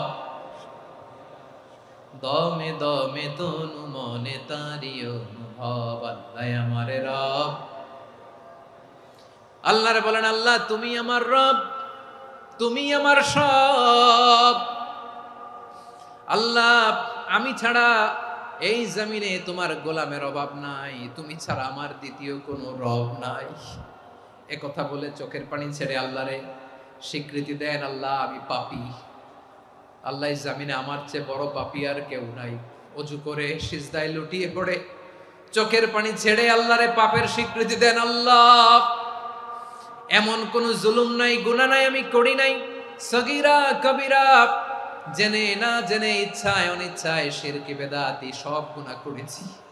আল্লাহ আকাশের নিচে জমিনের উপরে আমার চেয়ে বড় গুনাহগার আর কেউ নাই। চোখের পানি ছেড়ে আল্লাহরে বলেন, আল্লাহ আমি ছাড়া তোমার গোলামের অভাব নাই, তুমি ছাড়া আমার দ্বিতীয় কোনো রব নাই, তুমি ছাড়া তো কেউ আমার গুনাহ ক্ষমা করার নাই, তুমি আমার রব, তুমি আমার সব। বলতে পারবেন? এই তাকরীর আমার পটুয়াখালীর ভাইয়া, এই স্বীকৃতিটা দেখতে আল্লাহ বড্ড ভালোবাসে, কারণ আমরা সবাই গুনাহগার, আমরা সবাই কি? বিশ্বনবী বলেন, কুল্লুকুম খাত্তাউন, হা বানি আদম, তোমরা সবাই পাপী। সবাই কি? সবাই পাপী। আমরা সবাই পাপী, আপন পাপের বাটখারা দিয়ে অন্যের পাপ মাপি। আমরা যে পাপী এটা ভাবতে মনে চায় না কারো, খালি অন্যের পাপ দেখি আমরা, এটা ভুল। ওর এই পাপ, ও পাপী, ও জালেম, ও জাহান্নামী, এরকম একটা টেন্ডেন্সি। আমার যে কি হালাত এটার খেয়াল নাই। খেয়াল করতে হবে যে আমি সবচেয়ে বড় পাপী, ঠিক কিনা বলেন? পাপ করি নাই এমন কেউ আছি? হ্যাঁ আছি। কেউ না জানলেও জানে কে আমার পাপের ঘটনা? পৃথিবী না জানুক আমি তো জানি, আমি কি পাপ করেছি হায়। ও আমার কলিজার টুকরা ভাইয়েরা, মাথাটাকে নিচু করে জীবনের সব গুনার ফিরিস্তিগুলো একটা একটা করে স্বীকার করে আল্লাহরে বলেন, আল্লাহ আমি পাপী, আল্লাহ আমার চেয়ে বড় পাপী এই দুনিয়াতে কেউ নাই, আকাশের নিচে জমিনের উপরে আমার চেয়ে বড় পাপী কেউ নাই। একটা একটা করে আল্লাহ স্বীকার করি আমি পাপী, সব পাপের স্বীকৃতি দিলাম। পৃথিবী না জানুক আমি তো জানি, আমি কি পাপ করেছি হায়। আমার পাপের করলে বিচার, বাঁচার আমার নাই উপায়। দয়াময় তুমি মাফ করো আমায়, মাফ করো আমায়। আল্লাহ তাআলা যদি দয়া করে আমাদেরকে মাফ না করে, আমাদের বাঁচার কোনো উপায় নাই। আপনি কি ভেবেছেন আপনার নামাজ দিয়ে আপনি জান্নাতে যাবেন? আপনি তাহাজ্জুদ গুজার, সেজদা দিতে দিতে কপালে দাগ ফেলেছেন, এটা আপনারা জান্নাতে নেবে না। আপনি এলাকার সবচেয়ে বড় হাতেম তাই দানশীল, এই দানের ভরসায় বসে আছেন, কশিন কালো না। আমাদের নামাজ, আমাদের রোজা, আমাদের ইবাদত, এগুলোকে মিজানের পাল্লায় উঠালে কোনো ওজনই হবে না। তবে আমাদের একটা কৌশল জানা আছে, আমরা আল্লাহর রহমতের ভিখারি। আমরা সেদিন আগেই গুনার স্বীকৃতি দিয়ে দেব। আমরা বলবো, আল্লাহ তুমি প্রশ্ন করার আগে তোমার একটা কথা বলি, আমারে কিছু জিজ্ঞেস করো না, আমি সব করেছি। এমন কোন পাপ নাই যে পাপ আমারে দিয়ে হয় নাই। তোমার রহমত দিয়ে তুমি জান্নাতে পাঠাবা, তোমার দয়ায় জান্নাতে যেতে চাই, আমল দিয়ে না। পারবেন বলতে? কিয়ামতের দিন আমরা বলবো, আল্লাহ আমার আমল দিয়ে জান্নাত চাই না, আমি তোমার দয়া দিয়ে জান্নাত চাই। তোমার দয়া ছাড়া আমার কোনো উপায় নাই। কারণ আল্লাহ যদি বিচার করে, বাঁচার কারো উপায় নাই। আল্লাহ যদি বলে ফেলেন তুই এটা করলি কেন, ওখানে গেলি কেন, কোরআনে 1000 বার নিষেধ করলাম তারপরেও এই পাপে জড়ালি কেন, এরকম প্রশ্ন ছুড়ে দিলে আমার উত্তর আছে? বাঁচার কোনো উপায় আছে? রোজ হাসরে হে আল্লাহ আমার করোনা বিচার, আল্লাহ করোনা বিচার।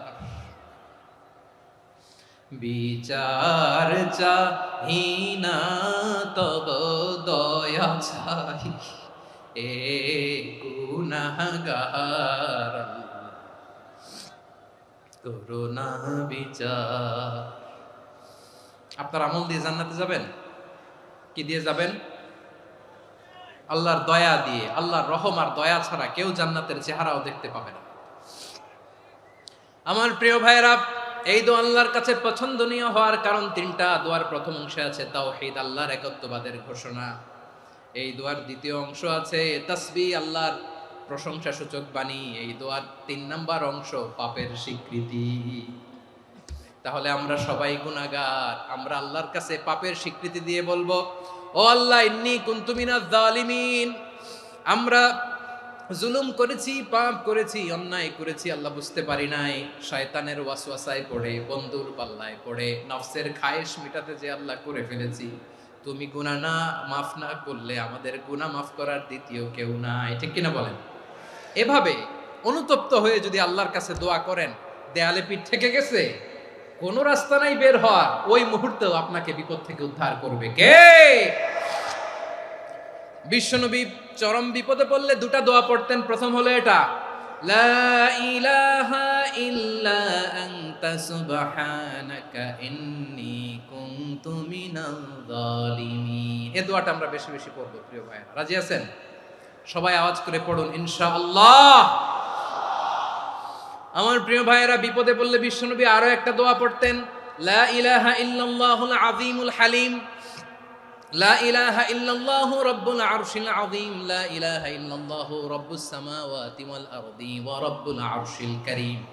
এই যে বললাম, রেকর্ড হয়ে গেছে। এখন তো আর ইনস্ট্যান্ট মুখস্থ না হলো, পরে মুখস্থ করে নেবেন। আল্লাহ ছাড়া কোনো উপাস্য নাই, তিনি সুমহান, মহা সহিষ্ণু। আল্লাহ ছাড়া কোনো উপাস্য নাই, তিনি সুমহান, আরশের অধিপতি। আল্লাহ ছাড়া কোনো উপাস্য নাই, তিনি আকাশের মালিক, জমিনের মালিক, তিনি সুবিশাল আরশের অধিপতি।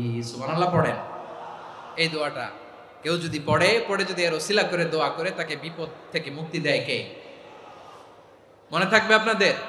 তাহলে বিপদের প্রথম ধাক্কায় কি যেন পড়তে হয়? ইন্না লিল্লাহ। তারপরে কি বলে আল্লাহর কাছে নিজেকে সঁপে দিতে হয়? দেয়ালে পিঠ থেকে গেলে লা ইলাহা ইল্লা আনতা সুবহানাকা ইন্নী কুনতু মিনাজ জালিমিন।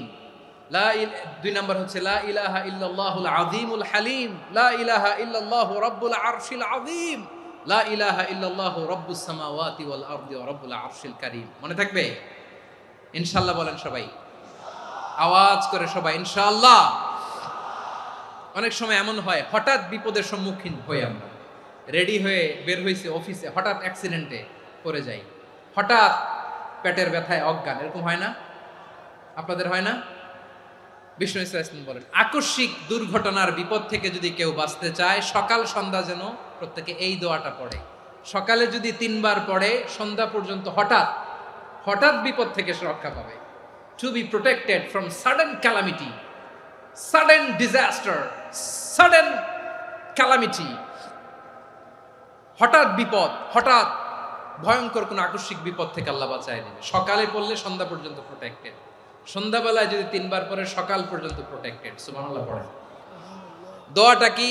দোয়াটা হচ্ছে বিসমিল্লাহিল্লাযী লা ইয়াদুররু মা'a ইসমিহি শাইউন ফিল আরদি ওয়ালা ফিস সামাই ওয়া হুয়াস সামিউল আলিম। ছোট না? অনেক ছোট, মুখস্থ করবেন। বিসমিল্লাহিল্লাযী লা ইয়াদুররু মা'a ইসমিহি শাইউন ফিল আরদি ওয়ালা ফিস সামা। ওই আল্লাহর নাম নিচ্ছি যে আল্লাহর নামের বরকতে আকাশ জমিনের কোনো কিছু কারো কোনো ক্ষতি সাধন করতে পারে না। তিনি সর্বশ্রোতা, সর্বজ্ঞ। সুবহানাল্লাহ পড়েন। পড়বেন এই দোয়াটা, বিসমিল্লাহিল্লাযী লা ইয়াদুররু মা'a ইসমিহি শাইউন ফিল আরদি ওয়ালা ফিস সামাই ওয়া হুয়াস সামিউল আলিম। ফজরের পরে 3 বার, মাগরিবের পরে 3 বার যদি কেউ পড়ে প্রোটেক্টেড, যে কোনো হঠাৎ বিপদ থেকে প্রোটেক্টেড। প্রোটেক্ট করেন কে? ওই আল্লাহর নাম নিচ্ছি যে আল্লাহর নামের ওসিলায় আকাশ জমিনের কোনো কিছু কোনো ক্ষতি করতে পারে না। সুবহানাল্লাহ পড়েন। আচ্ছা, এবার আমাদের জীবনে দুশ্চিন্তা আছে না নাই বলেন? Tension, hyper tension, anxiety, depression, চিন্তা টেনশন নাই এরকম কে কে আছে দেখি? হাত তোলেন। ওই যে হাত তুলছে এক আল্লাহর ওলি, ওই যে। টেনশন নাই তোমার? মাশাআল্লাহ। ও না বুঝে তুলছে, জোকের চোটে, জোশের ঠেলায় ধাক্কায় তুলে ফেলছে। সবার জীবনে টেনশন আছে না নাই? এই দুশ্চিন্তা, পেরেশানি, মারাত্মক পেরেশানি থেকে মুক্তি পাওয়ার জন্য বিষ্ণু ইসলাম 2টো দোয়া পড়তেন। কয়টা? অনেকগুলো পড়তেন। স্পেশাল 2টো দোয়া আজকে আপনাদের শিখায় যাব, শুনবেন না? কষ্ট হচ্ছে? সংক্ষিপ্ত মুনাজাত দিয়ে দেই। ওরে আল্লাহ, আমি তো 9:30 ক্রস করে ফেলছি মাসুদ ভাই, খেয়াল করে নেই। আরো কয়েক মিনিট? ঠিক আছে, ঠিক আছে। পেরেশানিতে পড়লে, টেনশনে পড়লে এই দোয়াটা, প্রিয় ভাইরা, বিষ্ণু ইসলাম যখন খুব বিপদে পড়তেন, দুশ্চিন্তা ওনাকে ঘিরে ধরতো, উনি পড়তেন ইয়া হাইয়ু ইয়া কাইয়ুম বিরহমাতিকা আস্তাগীথ, ইয়া হাইয়ু ইয়া কাইয়ুম বিরহমাতিকা আস্তাগীথ, ইয়া হাইয়ু ইয়া কাইয়ুম, হে শাশ্বত অবিনশ্বর, হে চিরঞ্জীব, বিরহমাতিকা আস্তাগীথ, তোমার রহমতের উসিলায় তোমার কাছে ফরিয়াদ করি। এটা পড়তেন। আবার আরেক বর্ণনায় এসেছে ইয়া হাইয়ু ইয়া কাইয়ুম বিরহমাতিকা আস্তাগীথ আসলিহ লি শা'নি কুল্লাহু ওয়ালা তাকিলনি ইলা নাফসি তারফাতা আইন। আসলিহ লি শা'নি কুল্লাহ, আল্লাহ আমার সবকিছু আপনি সেটেল করে দেন।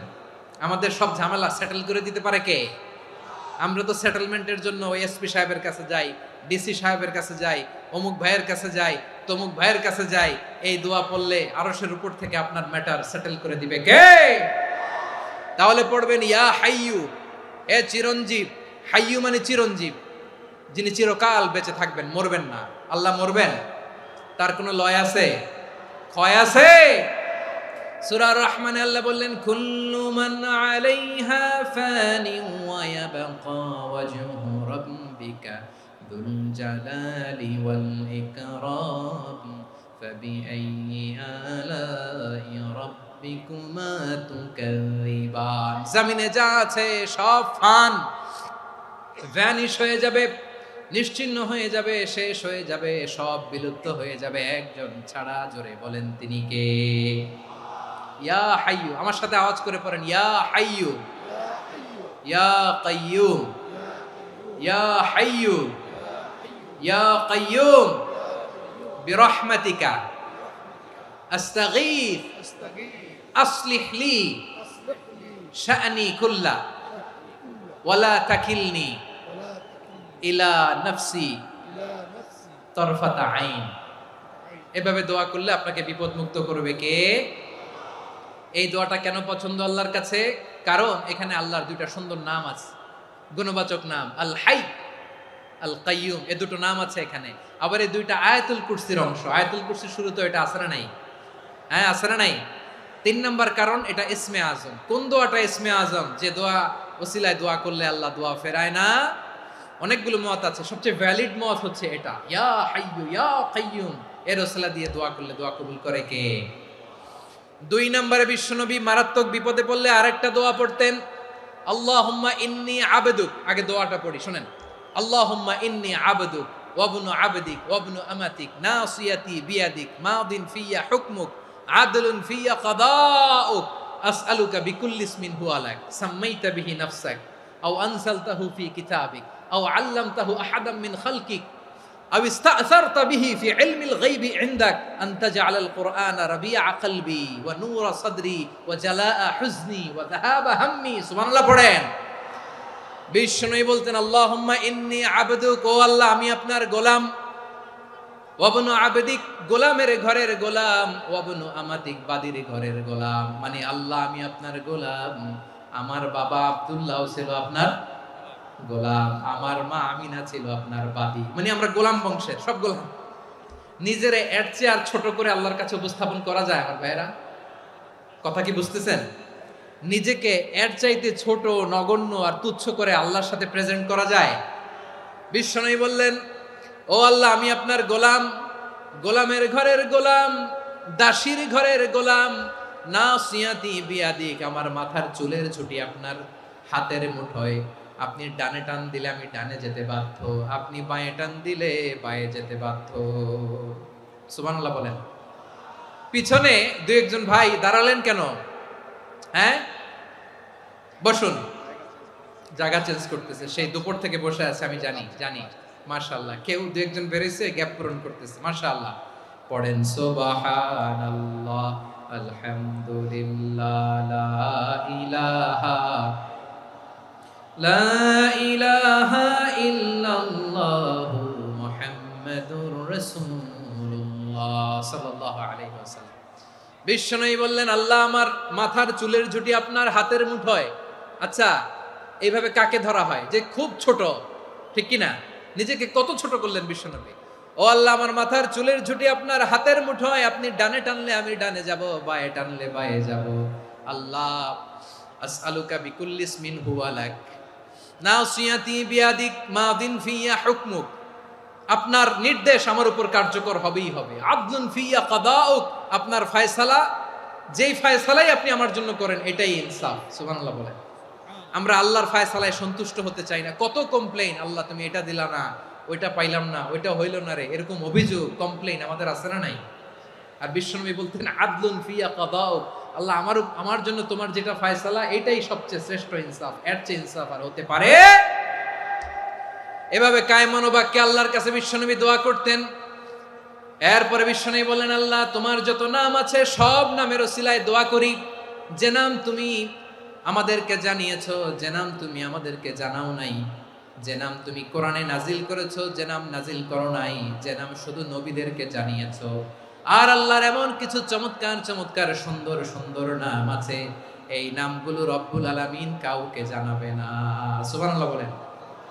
আমরা তো 99 নাম জানি, 100 নাম জানি আল্লাহ, কিন্তু আল্লাহর এমনও কিছু নাম আছে যেগুলো আল্লাহ বিশ্বনবীরও জানায় নাই। এগুলো আল্লাহ ইলমুল গায়বে রেখে দিয়েছেন। দোয়ার সময় বলবেন, আল্লাহ তোমার যেই নামগুলো জানি, যেগুলো জানি না, যেগুলো কোরআনে আছে, যেগুলো নাই, যেগুলো নবীরে খাস ভাবে জানাইছো ওগুলোর উসিলায়, যেগুলো কোনোদিন জানাবাও না, তোমার ওই নামের উসিলাও তোমার কাছে চাই।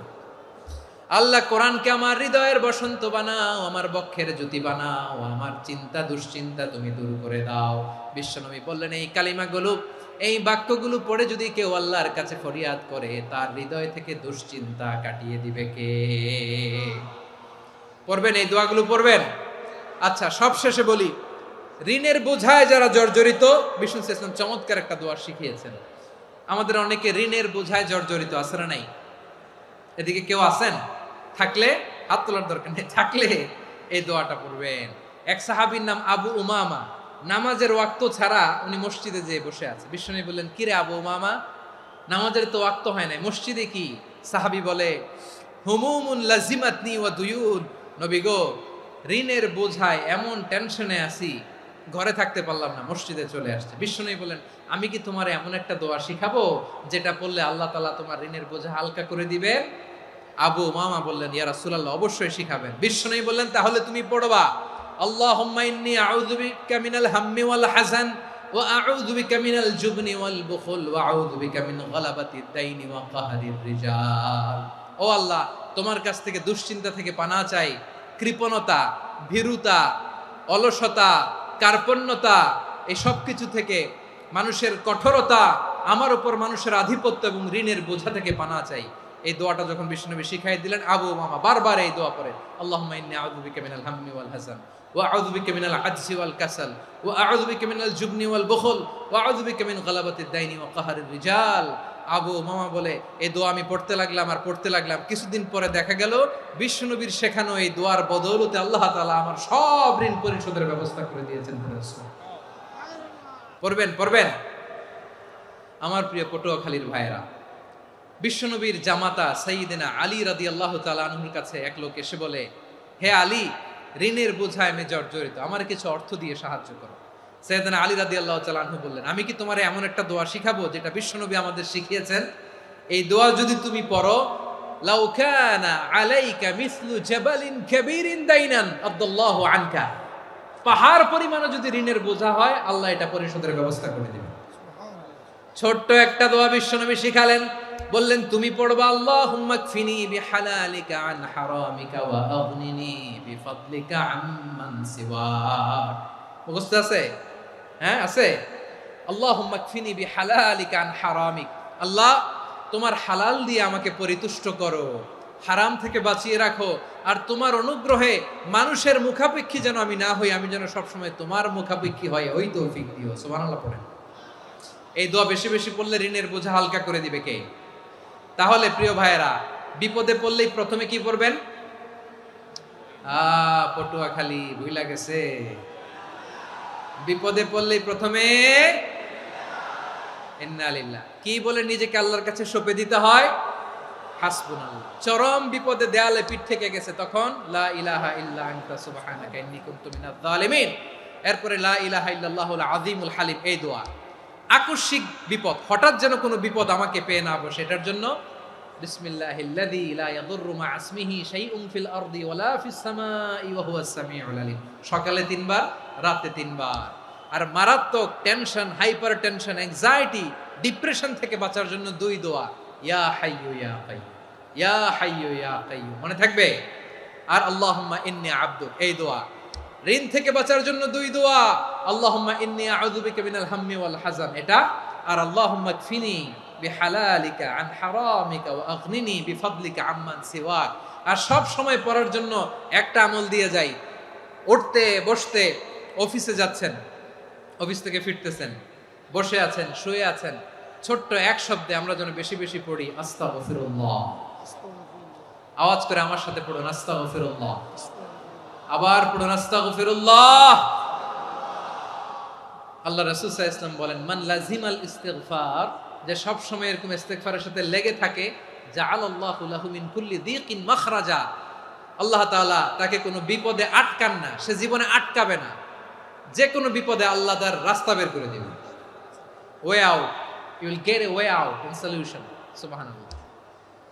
ওয়া মিন কুল্লি হাম্মিন ফারাজা, দুশ্চিন্তা মুক্ত হবে। ওয়ায়ারযুকহু মিন হাইসু লা ইয়াহতাসিব, এমন জায়গা থেকে আল্লাহ রিজিকের বন্দোবস্ত করবে যেটা সে কল্পনাও করে নাই। আওয়াজ করে পড়েন সুবহানাল্লাহ।